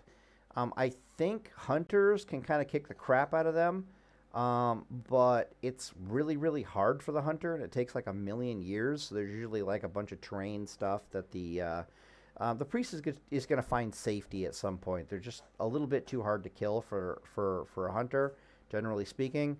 But if they have to run farther than, let's say, like, half a zone, yeah, the hunter will probably kill them. That's not always true, though, because if you get caught with like half a mana bar, again, your survivability is linked almost directly to your mana bar. So how likely you are to win a lot of fights is also linked directly to your mana bar in World PvP. So it's one of those situations where if you're jumping on the enemy, the odds of you winning are extraordinarily high because you're gonna be mounted and just jump on them so they can't get away from you. But if you're the one getting aggressed on by like a hunter at 36 yards, you're just gonna have to run for your life, kind of a deal, or get creative with it, right? speed potions, nifty stopwatch, rocket boots, all that kind of stuff. You just got to get up close and personal. Just is what it is. But yeah, generally speaking, they're amazing. You don't have to worry about rogues. Rogues will almost never mess with the Shadow Priest in shadow form. It's kind of weird unless you get low mana. That is one of the things. If you're like, oh, I'm gonna drop to 30% mana, a rogue will eat your jujubes. And if you ever are running around outside of shadow form, rogues will definitely take that fight and kick the crap out of you. Duels. They are absolutely insane in duels. They're just not quite in the Holy Trinity. They are just outside of the Holy Trinity. They are the one class, in my opinion, that is quote-unquote just outside the Holy Trinity. Shadow Priest specifically beats the crap out of just about everything. I'm trying to think here. It even has a decent matchup versus mages. The problem is it gets its butt kicked by warlocks, and it gets its butt kicked by paladins. And having a decent matchup against a mage is not enough to make up for the fact that 2 out of the 3 Holy Trinity are having their way with you like a schoolgirl. Really bad stuff. But yeah, super, super, super powerful in duels. Keep in mind, it takes a rather experienced paladin to actually beat you. It literally takes a paladin that's watched my guide on how to beat priests in order to beat a priest in PvP. And like I said, 80% of paladins suck. So you will actually beat 80% of priests, paladins in duels. Just keep that in mind. So very quickly, you'll have like winning matchups against mages. You'll have winning matchups against paladins. And then it's only warlocks that are really going to actually give you any kind of trouble. But that's just because most mages aren't really good enough to take you on. Most paladins aren't good enough to take you on. And warlocks can borderline face roll over their keyboard and give you a run for your money. Specs. There is Shadow Priest and there is Smite spec. Holy and Discipline. Well, the Smite Priest is a Discipline spec. Holy spec is not a thing in PvP whatsoever. It just isn't. You're either a Shadow Priest or you're a Discipline Priest. If you're Discipline, you're using Smiting or you're just healing. And if you're Shadow, of course, you're using Shadow spells. The Smite Priest...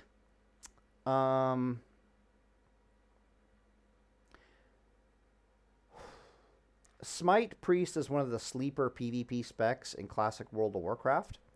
What holds her back is her gearing. She really struggles to find gear, like historically, right? Because you had to be rank 13 or your gear, or wait for AQ and get like random bits and bobs out of AQ and just basically lash together a PvP suit out of that. However, Smite Priests are absolutely fucking terrifying. They do way more fucking DPS than Shadow Priests. I'm not even joking. Smite does so much.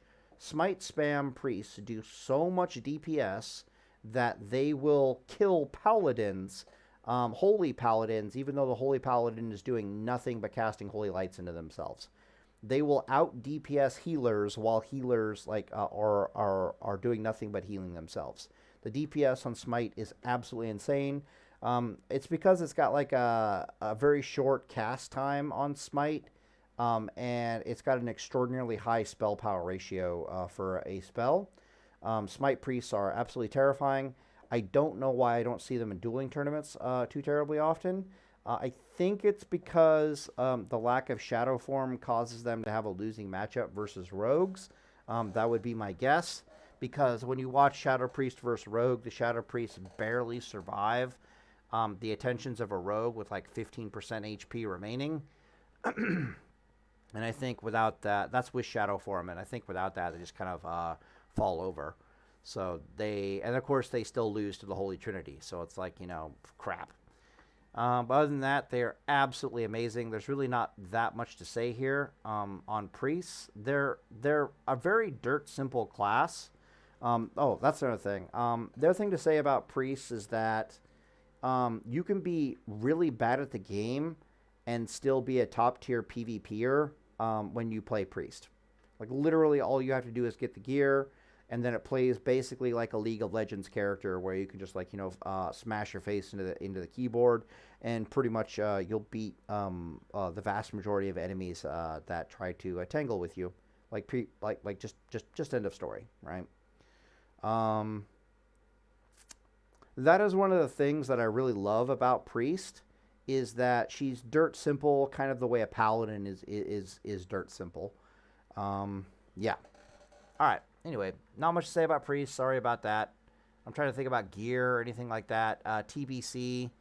My bad. I didn't talk about Paladins and TBC. Sheesh. Paladins and TBC are absolutely amazing. I even have dueling videos of Paladins and TBC. But we'll just have to make those videos when we get there. They are. How do I put this? Come TBC, there's going to be my guides for PvP and TVC, and there's going to be everyone else's. And if you're not following mine, you're doing it wrong. But to like a large degree. But Paladins are absolutely insane in TVC, but they're not hard to build. You just need to know what the hell you're doing. Very complicated. Let's just leave it at that. I have like 50 videos on Paladin and TBC and me theory crafting with it. We'll just leave it there. Shadow Priests and TBC, I'm trying to remember. I think they're kind of the same in TBC, where they're terrifying. They do shit tons of damage, but one thing about TBC is that TBC bathes, and I mean bathes with an E, you in resistance gear. Right, resistance gear is literally falling out of the sky in TBC, like unironically falling out of the sky in TBC. So, in classic World of Warcraft, you're going to run into enemies that have shadow resist, and if you're a shadow priest, you're going to hate your life. But it took a lot of work for that person to, amass all that shadow resist gear, and then carry it around in their bags, and yada yada yada. In TBC, yeah, they can literally put on like 4 pieces of shadow resist gear, and you're going to want to pull your eyeballs out of your head. So that's kind of the one issue they have in TBC, is that resistance gear is just falling out of the sky, and they do shadow damage. Eye of Moab. Damn, I don't have it right now. Eye of Moab. Eye of Moab is a trinket. It's an AQ 20-man trinket that gives you spell power and reduces the enemy's resistances by 100 for like 30 seconds on like a 3-minute cooldown. Use that. Even in TBC, Eye of Moab is probably the way to go because of shadow resist being an issue. All right, cool. Moving on. Pew. Rogue is by far the least class that I know about. However, as far as PvP goes, I'm relatively familiar with how overpowered she is. In BGs, rogues suck. The end. About the only BG that rogues actually have fun in and actually have meaning and purpose to their existence in is Arathi Basin. That is good news, however, in Classic World of Warcraft, because you'll be grinding in Arathi Basin like, more than any place else. In Alterac Valley, about all they're good for is going behind the enemy lines and trying to defend and recap towers. But that's better on that's better on the Alliance side than the Horde side, or I should say more useful on the Alliance side than the Horde side, unless they fix it in Classic WoW. Because the Horde have a way for them to pull out Van without really pulling out the Marshals very much. And us Alliance players, we do this annoying thing as well, where we'll have like a Paladin or a Hunter, like, usually it's a Paladin and a Hunter, like kite out all the Marshals and take them off into Narnia and then tank them for a million years and then get absolutely murdered. But it just gives a raid group like so much time alone with Drek or Van that they're able to kill them. But it's hard. It's much harder to do with the AV War Masters, the Horde bodyguards to Drek, than it is for the Alliance. So you capping towers on the Alliance side doesn't really matter all that much compared to the Horde side. But you can have a lot of fun with it because you get to play like your little, like, behind the lines, assassin shenanigans, especially in scenarios that have degenerated in Alterac Valley.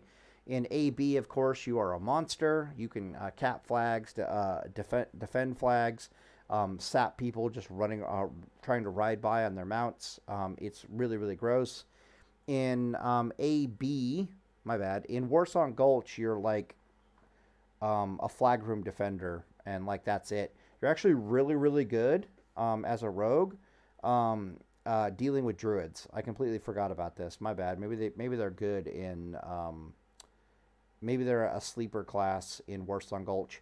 You're one of the only classes that can actually chase down druids with long enough for their free action potion to wear off, and then you have enough stuns and enough DPS to actually give them the business, or to keep them pinned in place until reinforcements can jump on the flag carrier. You're one of the only classes that can actually do that. When really good druid flag carriers die, it's almost always because there was a rogue involved. That brings me back to Paladins. I forgot about this. There's a weapon in the game called Mugahurt. You can buy off the auction house pretty cheap.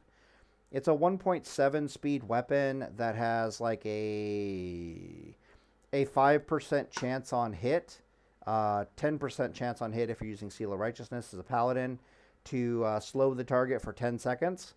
That slow is a physical slow, so it can only be removed by like bubble, freedom, bop, and ice block in the entire game. That is the only weapon in the entire game, the only slow in the entire game that you can put on a druid, and they cannot shapeshift out of whatsoever. So if you're not dual wielding Mugs of Hurt, I don't even know if you can dual wield Mugs of Hurt. Maybe they're like main hand only, but I don't think so. Yeah, dual wield Mugs of Hurt, get that slow on the druid, they'll start cursing bloody murder, like, oh, yeah, good stuff. What else is there to say about Rogue? Rogues have a much better time of it in Battlegrounds fighting for the Alliance than they do fighting for the Horde.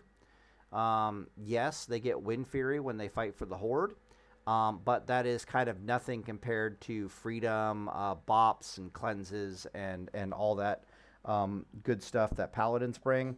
A lot of people talk about how Pally Warrior is like a Super Saiyan combo in Classic World of Warcraft and beyond. Pally Rogue is also equally as powerful, if not more powerful, than Pally Warrior, like unironically, like Super Saiyan, because the only thing that really keeps rogues in check in Battlegrounds is the fact that they can be snared and CC'd. They have a bit of a problem in Battlegrounds similar to mages, where their shit is always on cooldown. Like, it's always on cooldown. They're always missing something. They're another class, just like a mage, that if they don't have all their cooldowns, they kind of suck, right? They're just not that good. But you start pairing them with a paladin, and next thing you know, you don't need sprint to get out of this snare anymore. You just need it to catch somebody or to run away. But you don't really... But if you're using it to run away, you're not going to run away for long because the paladin's just going to heal you to full, and you can turn around and get right back into the fight. And on top of that, they basically just do monstrous DPS. When I'm healing as a warrior in like Warsong Gulch, I basically try to find a Chad warrior, or I try to find a Chad rogue.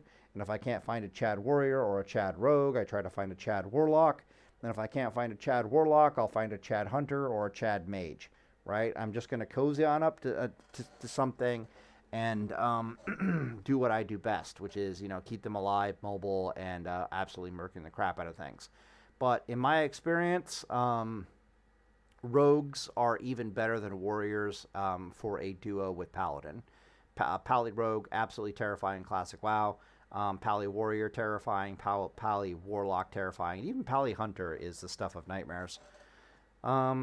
Yeah, really. So they have some good times in BGs. But unironically, the Alliance rogues have a significantly better time of it just because they got Paladin support. Warlock Shaman support really doesn't compare by any stretch of the imagination. In World PvP, we already know if there was a Holy Trinity of World PvP, rogues would be at the top tier of it. They are cancerous ass in World PvP, especially if they're willing to use Thistle Tea. They can kill most enemies in a 1v1 fight in World PvP using Thistle Tea alone. There's only a handful of classes that can survive it, and a handful of specs in those classes. So, for example, they will kill a Warlock if it's not SL Warlock, specifically. They'll have a pretty good matchup against Paladin, unless it's specifically a Reckoning Paladin. And other than that, they kind of just kill everything else, like, to an alarming degree. But, you know, Whipperroot tubers and healing potions and free action potions and all that stuff can give rogues a bit of a run for their money. Like, unironically, a bit of a run for their money. So, for example, if you have a shaman that's like, you know, just is willing to free action potion on a rogue and willing to, you know, Whipperroot tuber, and oh my god, he's got a discombobulator ray or arena grandmaster trinket, or even worse would be like a title charm. Usually these guys will like goblin mortar you and blow the crap out of you. Rogues in classic World of Warcraft, their PvP trinket does not remove stuns. Let me repeat that. Their PvP trinket does not remove stuns. So this is how you die, is you get stunned and then you get bursted on, or you get stunned and the enemy runs away from you. And then when you're out of sprints, then you're just kind of up shit creek without a paddle. Yeah, so how shamans deal with them is really interesting. They'll be like, I goblin mortar stun you, and then Kamehameha. The rogue might survive that and like blind the shaman, or, you know, sap him or gouge him or whatever. They'll probably, you know, gouge, kill, cleansing totem, blind, and then, you know, reset. But the shaman still has like grenade to stun, and then Kamehameha, and then they have what's the other one? There's Goblin Mortar, Grenade, and Title Charm. Kamehameha, Kamehameha, Kamehameha. And then God help you if it's a Tauren, because they also have War Stomp, and then Kamehameha. And it's just like, god damn. Scary, scary stuff. But very close matchup between these two. Kind of go either way. I think it's slightly favored to the Shaman, believe it or not. But it really depends on the gear. If the Shaman doesn't have the gear, the Rogue's just going to clap their cheeks. So yeah, in World PvP, absolutely amazing. In Battlegrounds, it's the Alliance where the rogues are really, really terrifying. I think in World PvP, the best rogues are undead. Like, unironically, the best rogues are undead in World PvP.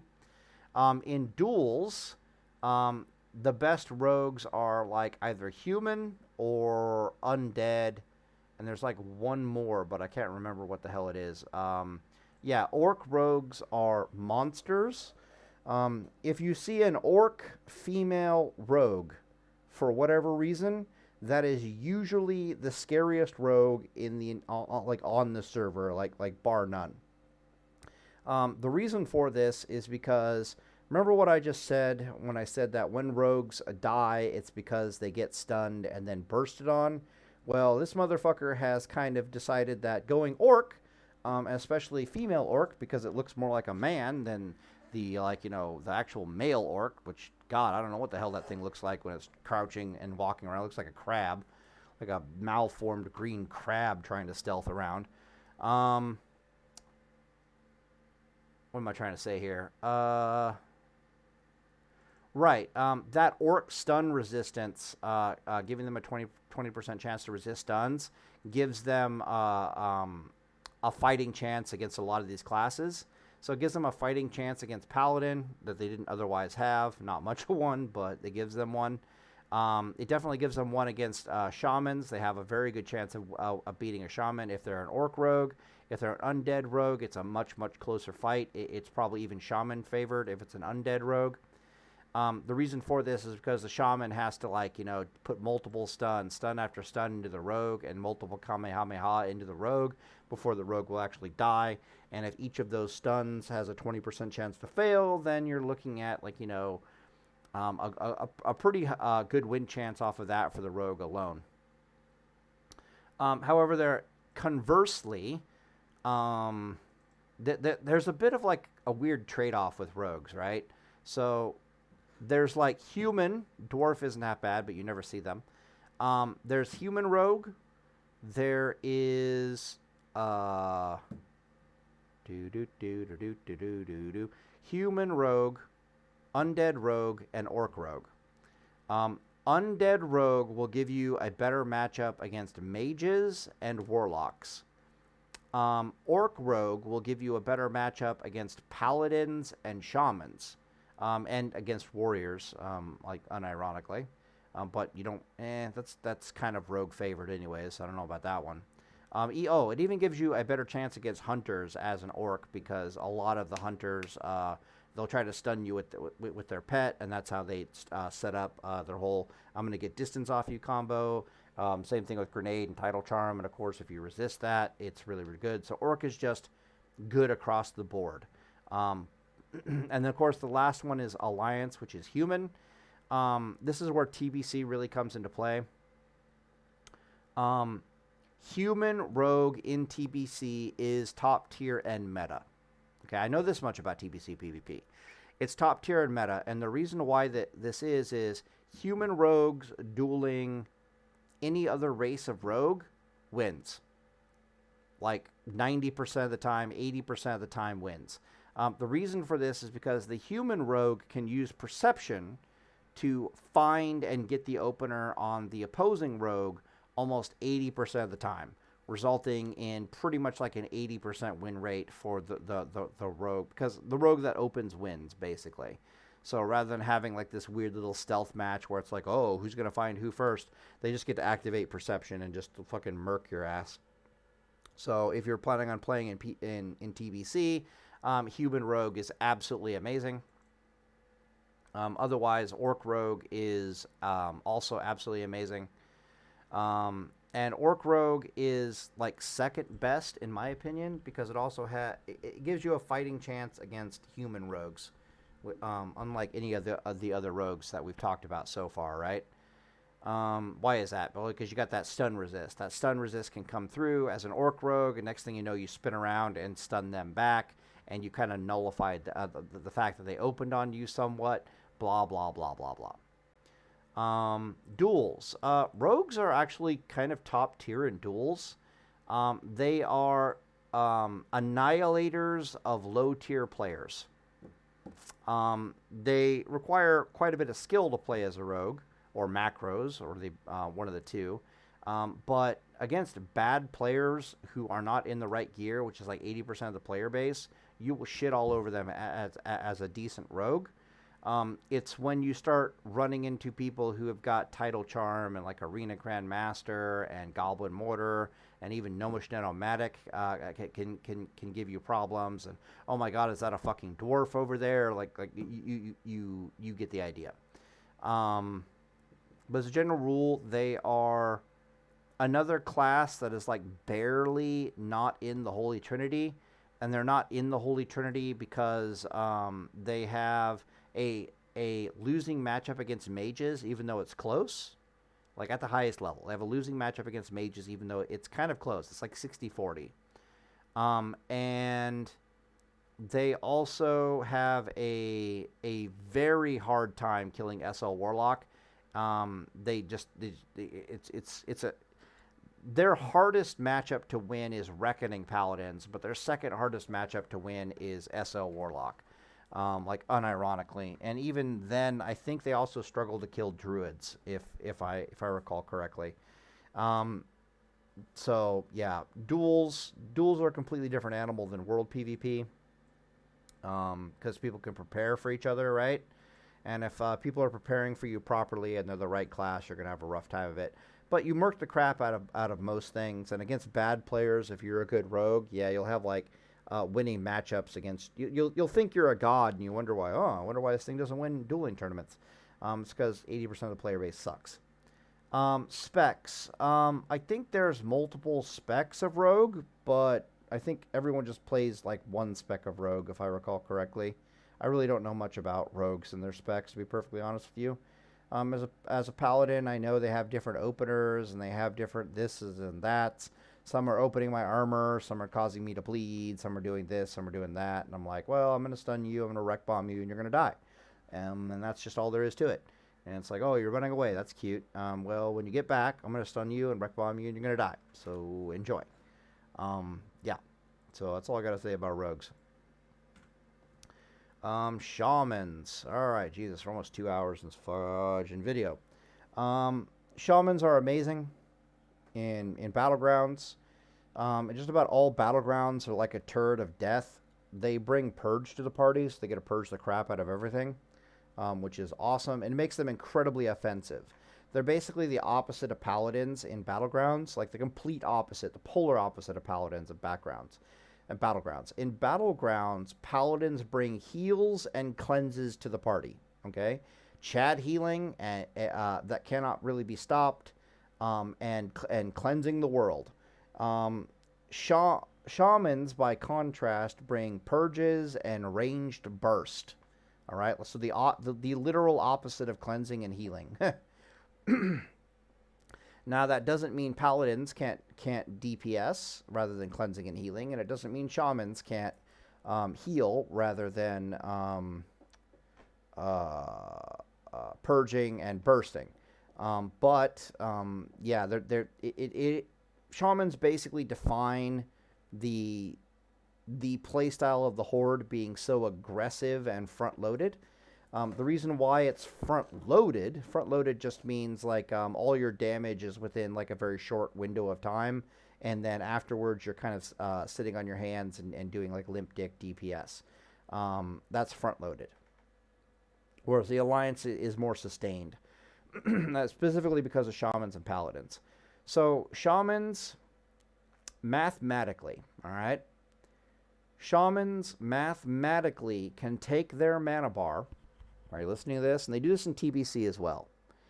They can take their fucking mana bar, turn it into DPS, and throw it in the enemy's face faster than any other class in the entire game.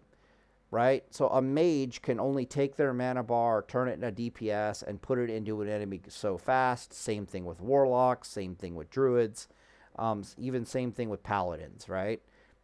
Shamans are like the world champion speedrunners of depleting their mana in exchange for damage. Now that comes with a downside. The downside with this for Shamans is their mana to DPS ratios are not very efficient compared to the other classes. But again, they can take that mana bar and they can Kamehameha it into your face as damage at record speeds. The only spell that Shamans have that is even remotely DPS efficient is Lightning Bolt. And even that is not DPS efficient. It's one of the reasons why you don't see any DPS classes in raids of Shaman. It's because they run out of mana too goddamn quickly.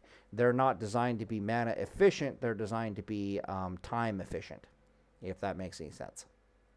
So in BGs, right, they will obliterate entire like res groups of Horde and then have to sit on their ass for like 30 seconds while they're waiting for their fucking mana bar to refill.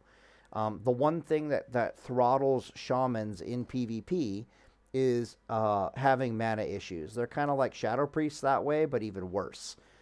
Shadow Priests are they have mana issues, but Shadow Priests are more mana efficient than Shamans, even though they are still not mana efficient not to have problems with mana, if that makes any sense.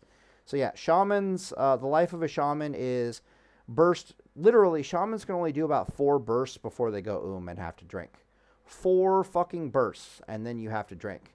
What the hell is a burst? Well, that's like, 2 lightning bolts, a chain lightning, and an earth shock. Total cast time, let me think, 7 seconds. Great. So they can sustain 21 seconds worth of casting before they need to drink for like 30 to 40 seconds. They are a very interesting animal that way. So in BGs, they're absolute monsters because they're ranged burst, DPS, purging. They're great. Basically, if they have mana, they're awesome, and when they don't have mana, they suck. Like that just is what it is. In World PvP, they're actually a lot of fun and just really good, but they're not like blow your dick off amazeballs. The scariest shamans in World PvP I have ever fucking seen. What they do is they show up, they burst on your bitch ass. You know, they'll use Goblin Mortar, grenade, maybe they'll use a Tidal Charm, but honestly just use PvP Trinket instead. Maybe Gnomish Netomatic, like, you know, blah, blah, blah, blah, blah. They'll show up, they'll put a couple bursts into you, see if they can kill you, and if they don't kill you, they just run away. Shamans, if they have 50% mana bar, can pretty much run away from everything in the game, and I do believe that includes rogues. But I could be wrong. You might have to use a potion to get away from a rogue, which is kind of interesting. So yeah, they show up, they try to kill you, and if their burst didn't go their way, they just kind of run away. Think of them like a mage that doesn't have sheep, so instead they just run. And then they basically come back like 3 to 5 minutes later. They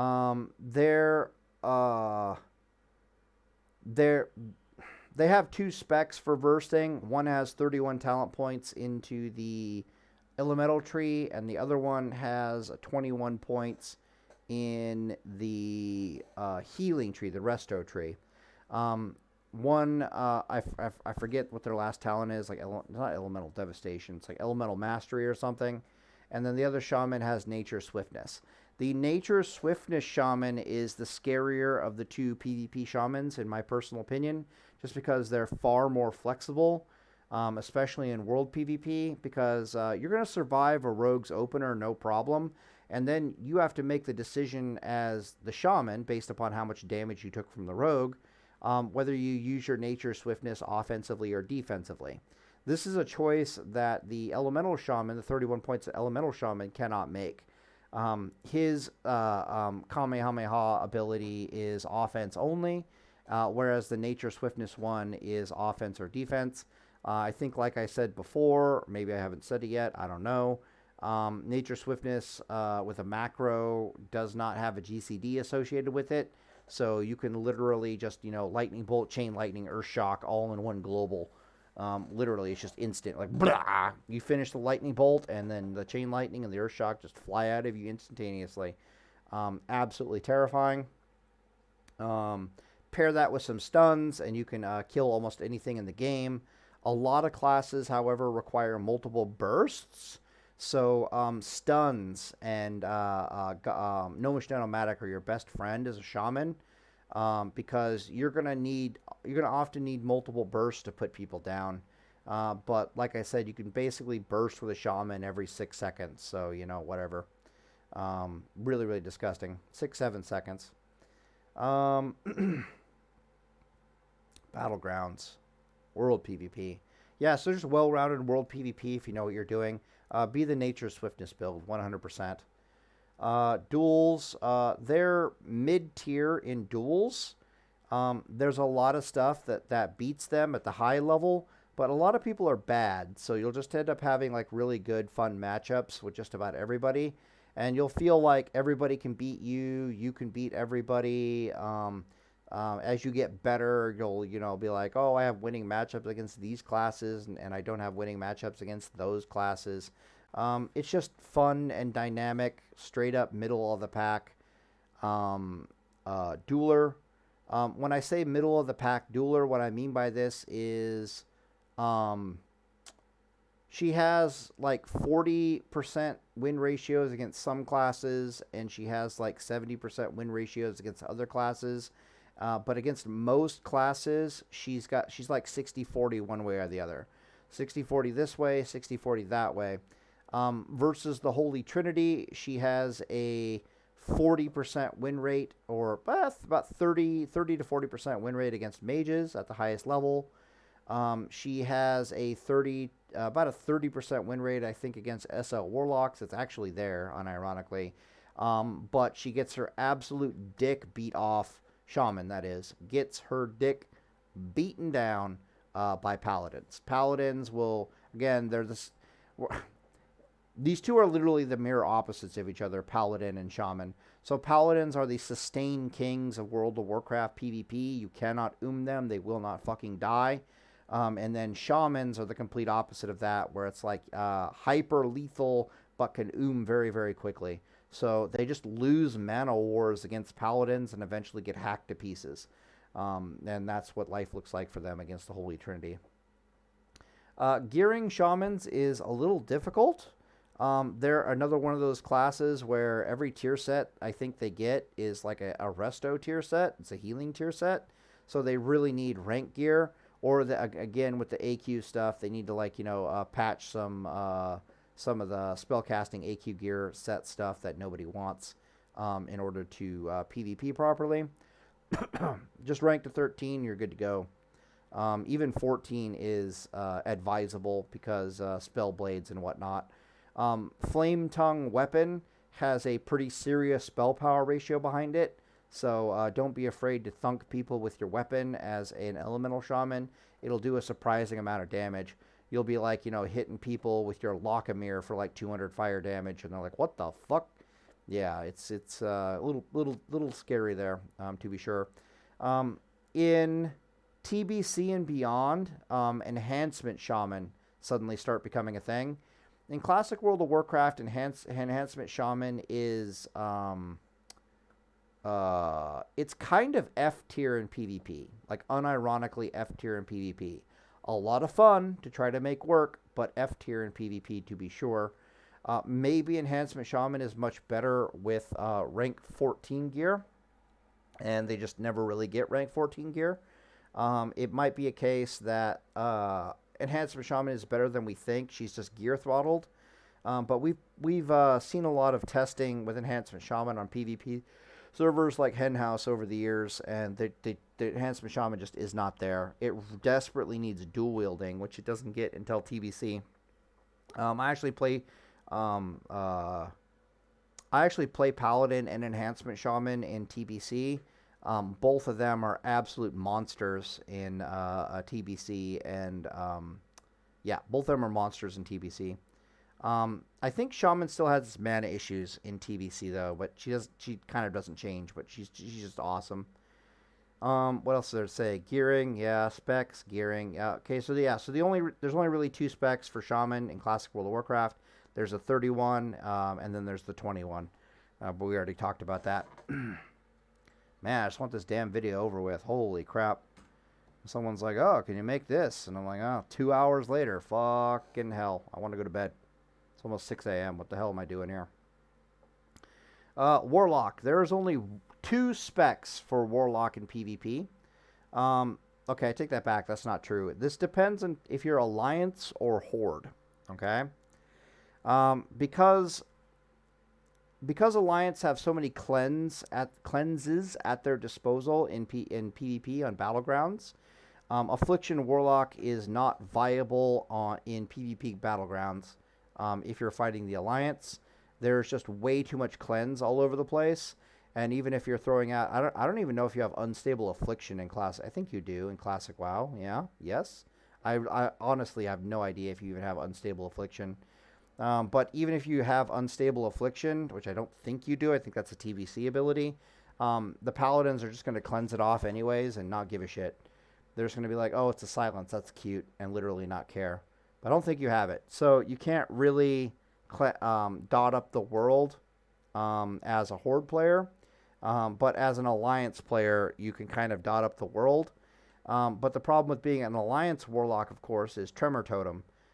So fearing things, it's very easy for you to dot up the Horde, but it's very hard for you to fear the Horde.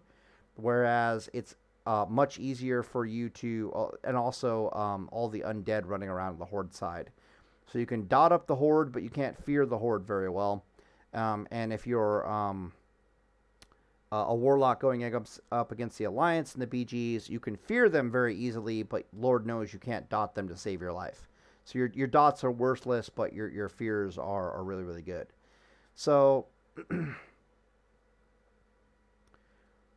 if you're playing Alliance, you can play Affliction Warlock. Um, you can't really play Destro Warlock very well on the Alliance side.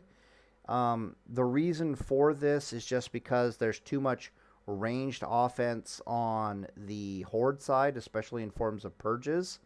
What ends up happening to you is you're like, I'm going to turret here and glass cannon, some spells into the enemy. And the next thing you know, you're just catching chain lightning jumps left, right, and center.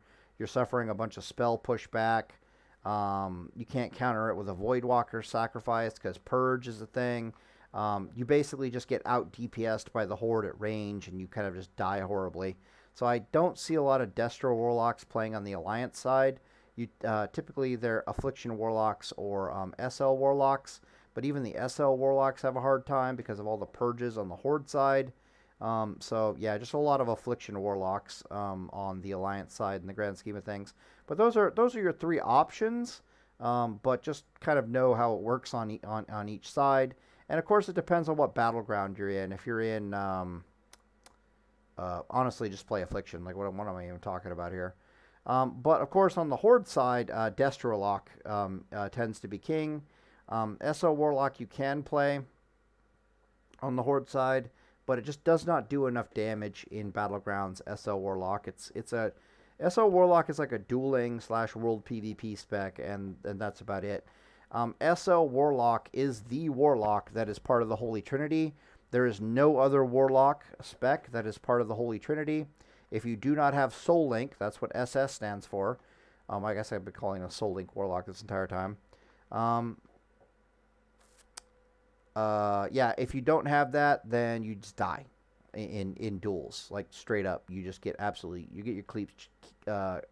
cheeks clapped, which is why these specs become more viable in Battlegrounds, because you have people frontlining for you, right? You got warriors, you got paladins, you got rogues. You have things in between you and the enemy, so suddenly the Affliction Warlock and the Destro Warlock can come out to play. But it is faction dependent, 100%. Destro Warlocks on the Horde side usually run around with a succubus, because the succubus, if you heard me talk about the paladin, does terrible things to paladin healing, so much so that I have to yell at everyone to kill the damn succubus. But that is kind of the solution to the problem, is that if the Alliance players start focusing your succubi, the succubi have 2,000 hit points and no armor. So they're like literally a free rage battery to any warrior who knows what the hell they're doing. 90% of warriors don't know what the hell they're doing, so don't worry about it.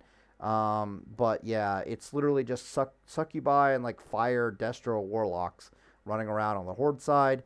And then the Alliance side is literally just a bunch of Affliction Warlocks running around. Alright, so that's BGs. Not very complicated. World PvP, be SL Warlock or be dead. And the reason why that is because rogues are going to know if you're an SL Warlock or not. And if you're not an SL Warlock, they will go out of their way to kill you with a passion, if that makes any sense. Because they can't beat you in duels as an SL Warlock, so if they find you in the open world as not an SL Warlock, they're going to basically take their revenge. You couldn't pay me to not go out into the open world on a PvP server as a Warlock, as anything except an SL Warlock. Could not pay me to do it. Absolutely refuse. And that goes for a lot of other classes. Like if you get jumped on by a warrior and you're not an SL Warlock, you're fucking annihilated. And the warriors will be coming out of the fucking walls in classic World of Warcraft, like out of the bushes and out of the water and out of the fucking trees and out of the sky and shit. They're just like, whoa! You'll just be running around, minding your own business, looking left, looking right. Next thing you know, you're stunned. There's a fucking orc warrior on you and you're about to die. Why? Because you're not a goddamn SL Warlock. Also use a Voidwalker when you're in the open world. What the hell are we even doing here? Okay, so that's open. Well, but all that said, SL Warlock open world PvP, there's only one class in the game that can kill you, and that is a Paladin. And if you play Alliance, Alliance don't have Paladins. So, yeah. Unless, of course, they got numbers on you. But Warlocks are even really good in numbers as well. Pally Warlock, especially if it's a Pally SL Warlock, is probably the most powerful duo in the entire game. And in TBC, Warlocks are an incredibly dominating, incredibly powerful class in TBC. But yeah, Pally Warlock is absolutely insane in World PvP. You can easily 4v2. 5v2 is often an even fight between those two jackasses. It's because the Paladin never dies, and the SL Warlock never dies, and if the Paladin's not dead, the SL Warlock's not dying, and shit's getting feared, and shit's getting seduced, and shit's getting dotted up, and god damn it, is that a fucking Holy Reckoning Paladin? Oh, fuck. Yeah, it's just a really bad time. Bopping, yeah, just, gross. Yeah, duels, we talked about how they're the Holy Trinity, but specifically it's SL Warlock. Gearing for Warlocks is unbelievably easy. All their tier sets are DPS sets. I don't know if they need to go for tier 3 or not. I haven't looked. My bad. Rank 13. I haven't looked at their rank 13 set bonuses if they really want to go for it. But odds are, it's got a ton of hit points and like the first 2-piece. Really, I just see them running around their tier sets and just absolutely murking the crap out of people. For the record, the SL Warlock build, that is the scariest SL Warlock build, in my opinion, centers around their trinket use. SL Warlocks that are top tier that I've dueled always have the exact same trinkets to my knowledge. But this is a Paladin perspective, right? And those trinkets are 2 burst trinkets on cooldown. So they'll have like a Zandalari Hero's Charm, giving them 200 spell power on like a 3-minute cooldown, and they'll have like another one, I forget what it is, from like Molten Core, where it's like a spell power for 30 seconds on like a 1.5-minute cooldown. The reason for this is because while SL Warlocks do decent damage, but they don't do enough damage without those PvP trinkets. And they're so tanky already that really all they need is just more damage to synergize with their insane tankiness than stuns or any kind of crazy PvP trinkets like that. Worst case scenario, Recombobulator Rays on them are absolutely amazing. Plus 1,000 HP, plus 500 mana. I mean, it's already hard enough to kill. Just make it even harder to kill and see what the fuck happens. Gearing, specs, duels. I think we covered everything with SL Warlock, to be perfectly honest with you. The BGs and whatnot and the different builds. It's probably the best class in the entire game. Like, unironically, the best class in the entire game. Warlock. It can just do just about everything any other class can do. For PvP. And again, they're only natural predators. The only natural predator of Warlock is faction specific. So if you're an Alliance Warlock, your natural predator is Paladin, and you're never going to fight them outside of duels. So you basically just beat everything and laugh at everything and enjoy life. And if you ever have a Paladin supporting you, it is like God tier S+++++++. Meanwhile, on the Horde side, well, that's not no, that's kind of true. Meanwhile, on the Horde side, you don't have to deal with any Will of the Forsaken bullshit, but you have to deal with Paladins who might come around knowing what the hell they're doing. Now, that's a big if, though. Like I said, 80% of Paladins suck ass. So you'll be a Horde Warlock, and you'll be beating 80% of Paladins, wondering what the hell Palatime's talking about. And then one day, you'll actually run into a top-tier Paladin and get absolutely murdered over the course of like a 1 to 2 minute fight. And it'll basically be night and day for you. All right, lastly is Warrior. I've actually leveled multiple level 60 Warriors in my time. In BGs, they are God tier, like straight up God tier. They have an easier time of it on the Alliance side than the Horde side, just because there's more cleanses and freedoms and all that good stuff going around on the Alliance side. Orc on the Horde side, they've got like Wind Fury, and they got like the Orc racials, and they got all Tauren racials and all that goodness going on. So they're monsters either way. They just need more coordination on the Horde side than they do on the Alliance side.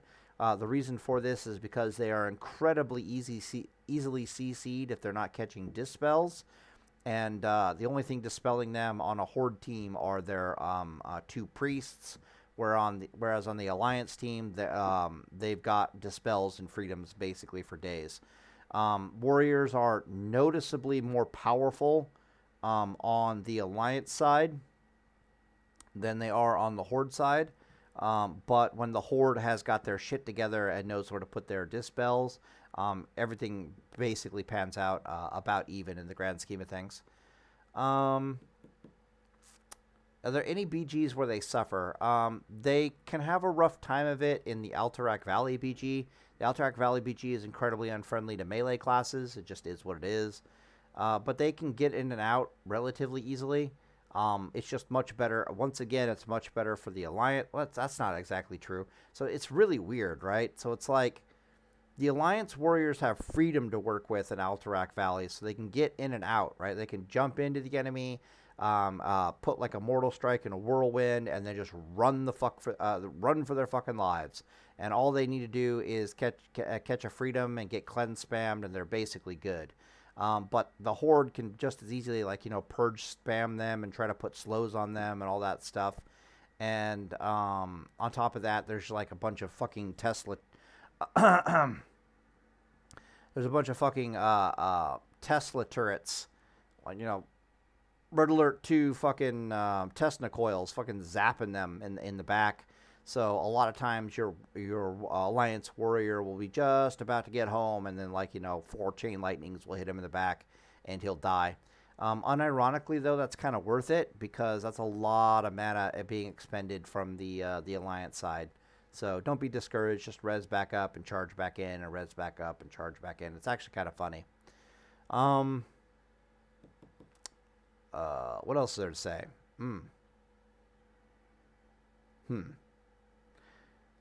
Yeah, they're absolutely amazing in Warsong Gulch. They need gear, though. That's the other problem, the gearing. They probably have their funnest time in Arathi Basin, like unironically in Arathi Basin. But it's weird. Okay, so Alliance warriors have a better time of it in Arathi Basin than they do in Warsong Gulch. Because they're far more likely to be followed around by a paladin or a priest, and they're far more likely to encounter low number fights. And Pally Warrior is top tier in Pally Warrior and Pally Priest are god mode in low number fights. Meanwhile, on the Horde side in Arathi Basin, you may or may not have priest support just because there's so few of them, right? And you can get CC'd pretty hardcore sometimes in a lot of those situations. Horde players tend to compensate for this in Arathi Basin by just chugging free action potions like it's going out of style. Why is this? Well, because the priests are going to be either too busy to purge them or not notice, or there won't be a priest around and purge available to get free action potion off of them. So they just, chug free action potions in that battleground like crazy, whereas the Alliance warriors can actually rely on having the cleanses and stuff there. In Arathi, in Warsong Gulch, it's a bit more coordinated, right? The Horde priests know what the hell they're supposed to be doing. If they don't know what the hell they're supposed to be doing, they will be yelled at incessantly to do their fucking job, which is to purge the goddamn warriors. You see your warrior not moving? Okay, cool. Well, the next 2 globals out of you better be some fucking purges. My bad. Cleanses, dispels. Just is what it is. World PvP. Warriors suck ass in World PvP. If they have a battle buddy, and specifically if they have a paladin or a priest as a battle buddy, then they do not suck ass as a World PvPer. If they are willing to use free action potions and other gadgets and gizmos like nifty stopwatches and Oh God, and their diamond flask with a healing set. Jesus Christ, we need to talk about that. Then they are not dog shit in World PvP. If warriors ever grew a fucking brain and learned how to use the wildlife around them to kill fucking mages, then they would not suck that bad in World PvP. Hey, bro, you see that fucking teddy bear next to you? Why don't you put a fucking rend on it so it wants to chew your ass off for like the next 30 seconds? Huh? Yeah, watch that mage try to fucking sheep you now, especially when you free action potion. Because the counter to free action potion is to sheep, right? But if they can't sheep you because you just put a rend on the goddamn wildlife and the wildlife's going to keep you from getting sheeped, you're going to watch that mage, double ice block, and then even when they come out of that, this free action potion is still going. You're going to hack them to fucking pieces. There's also other things you can do. You could pull like a Swifties and go Skull of Impending Doom to help cancel sheeps. What else is there to say? I don't think there's anything else going on there. Goblin Mortar, Tidal Charm. Your Diamond Flask suit is absolutely disgusting in World PvP. Or just PvP in general, but definitely World PvP. Holy fuck. So, and once again, the Diamond Flask suit can be purged. So once again, there's like this Alliance Horde dynamic where, weak against Horde, but you got Paladins on your side. So that's how that goes. But if you're Horde, it's strong against the Alliance because they probably don't have purge. Okay, so Horde get a special trinket called the Diamond Flask from like a quest chain in like their level 50s. It's a unique trinket for the for warriors. Did I say Horde? For warriors. That gives them like a bunch of strength for like 60 seconds or some shit like that on like a 5-minute cooldown. Diamond Flask. Look it up. What it doesn't tell you, however, is that this thing has like 300% spell power ratio behind it, like plus healing spell power ratio behind it, or something stupid like that. So you can very easily put on like a suit of random healing gear you picked up in raids and dungeons. I'm not joking. You make a macro, you switch yourself into wearing a dress and a bunch of other like, frilly bits. You have like, we'll say 600-ish plus healing on you all of a sudden. That's kind of low, but, reasonable, respectable.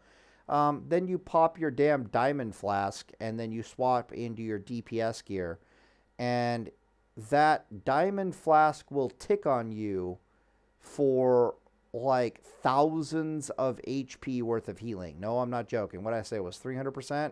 So, yeah, so that's like it's more than 300%. I know that for a fucking fact. Maybe it's 600%.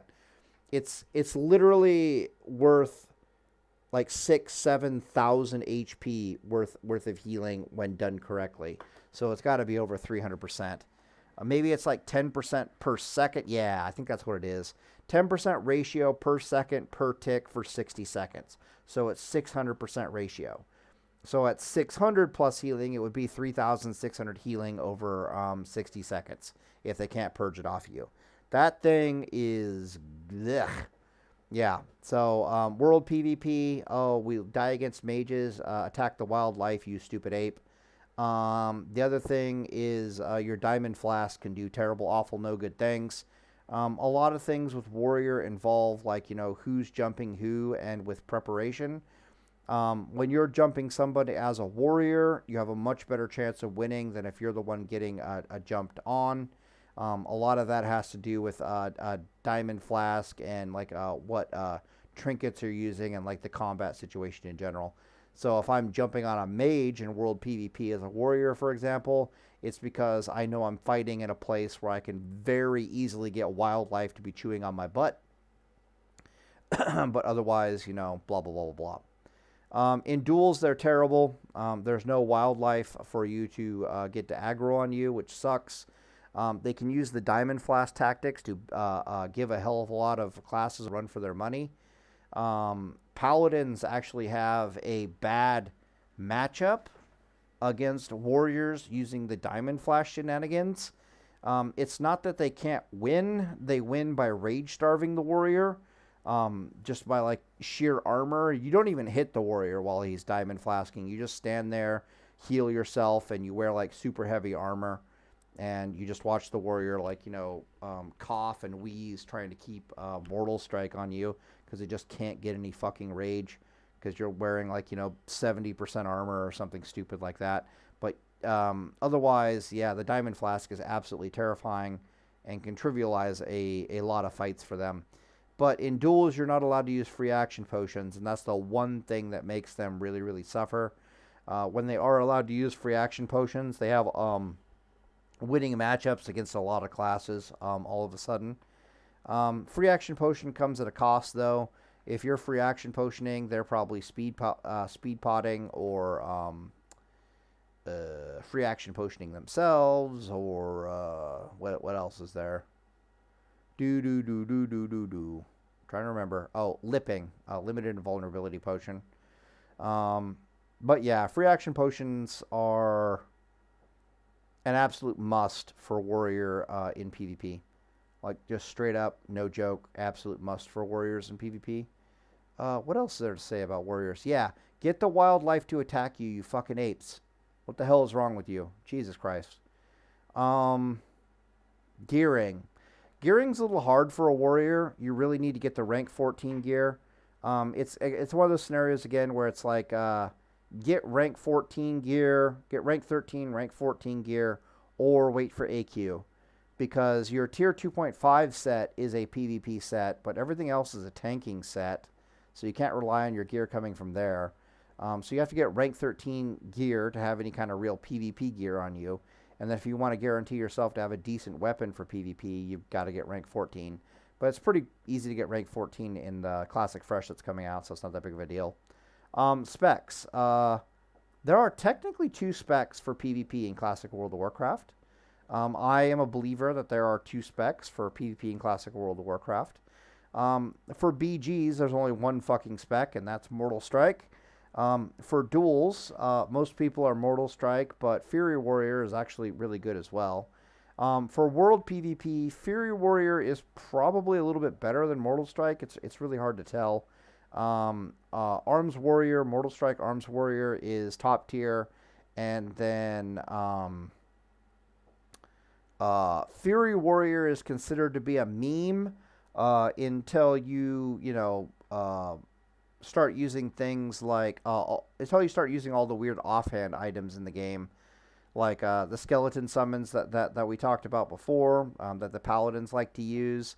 The warriors can also like to use, are also really useful for warriors to use.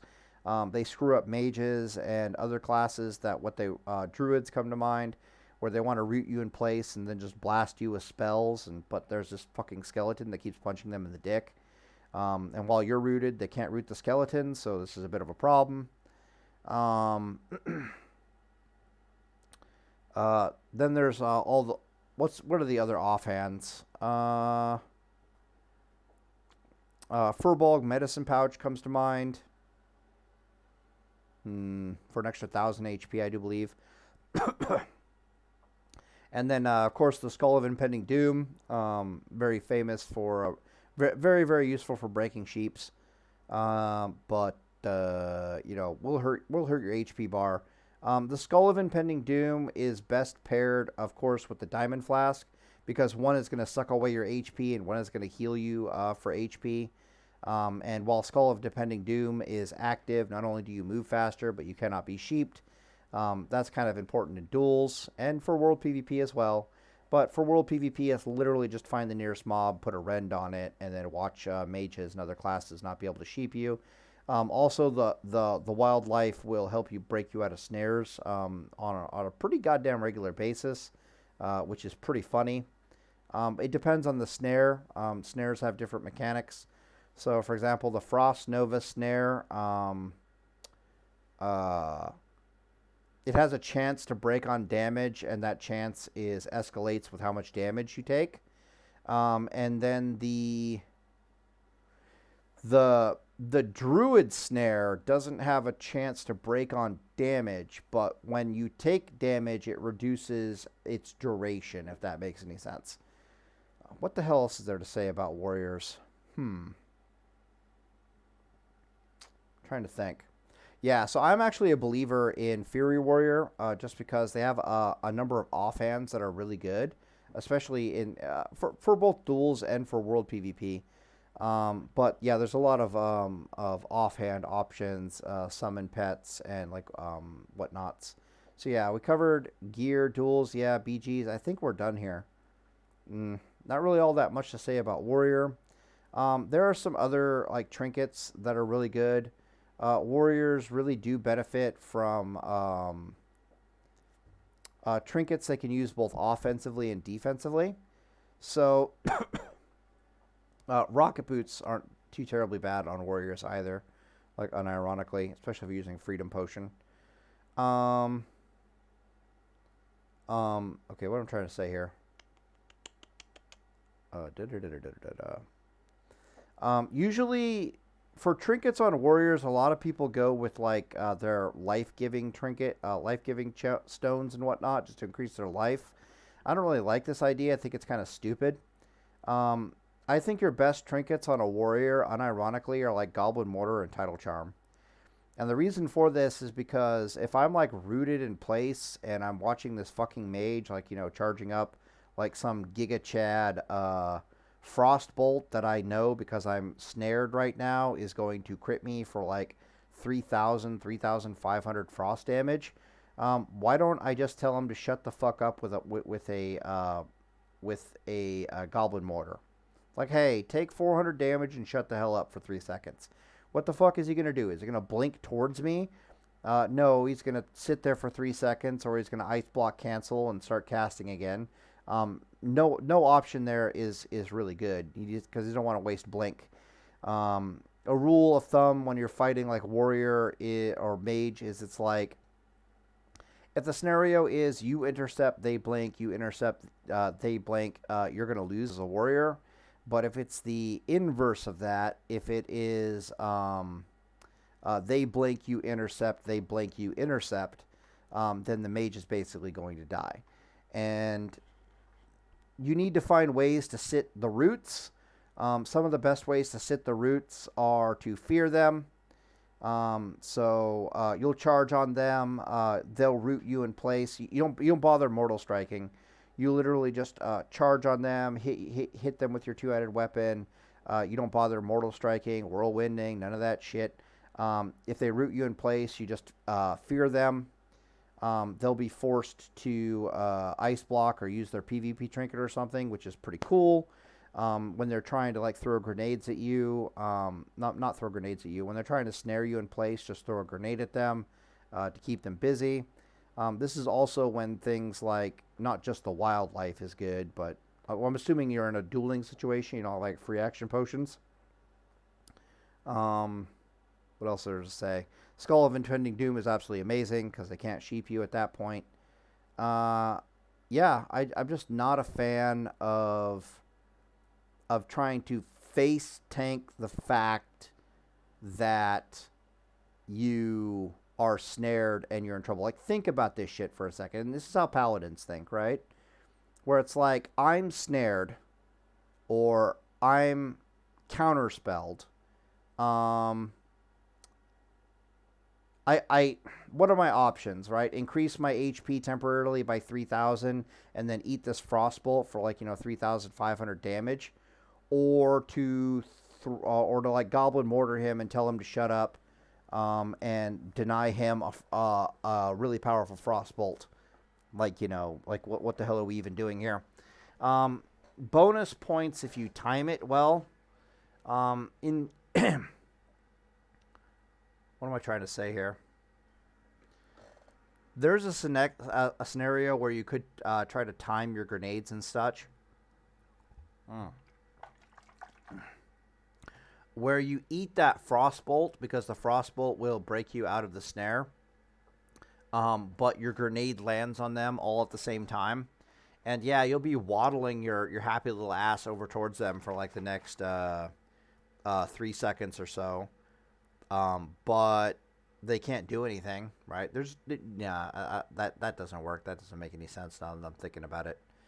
The skeleton pet summon is really a better idea. You get snared in place, you just summon a skeleton pet on them, and then you have goblin mortars and stuff to back it up. The combination of the skelly pet causing them pushback at the same time that the goblin mortar is stunning them, because they'll have a shield on them for like 800 hit points.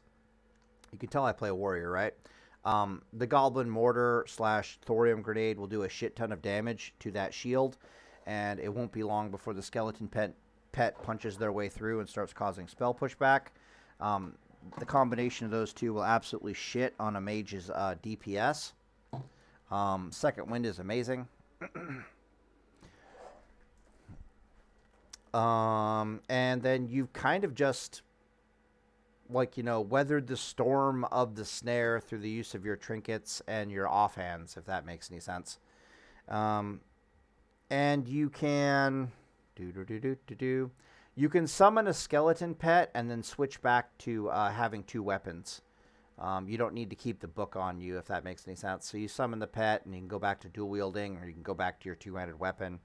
Yeah, I'm a much bigger fan of that. But anyways, on the video here on Deus Vult, I'm getting really tired and I literally have to go to bed. Gearing, specs, duels, BGs, World PvP. World PvP is the biggest one. Please, please, please piss off the wildlife if you're fighting a mage, or even druids. Like, what the hell are we doing? They will help get you out of the roots and the things that you do not like. Damn. Anyways, I'm going to end the video here on Deus Vult.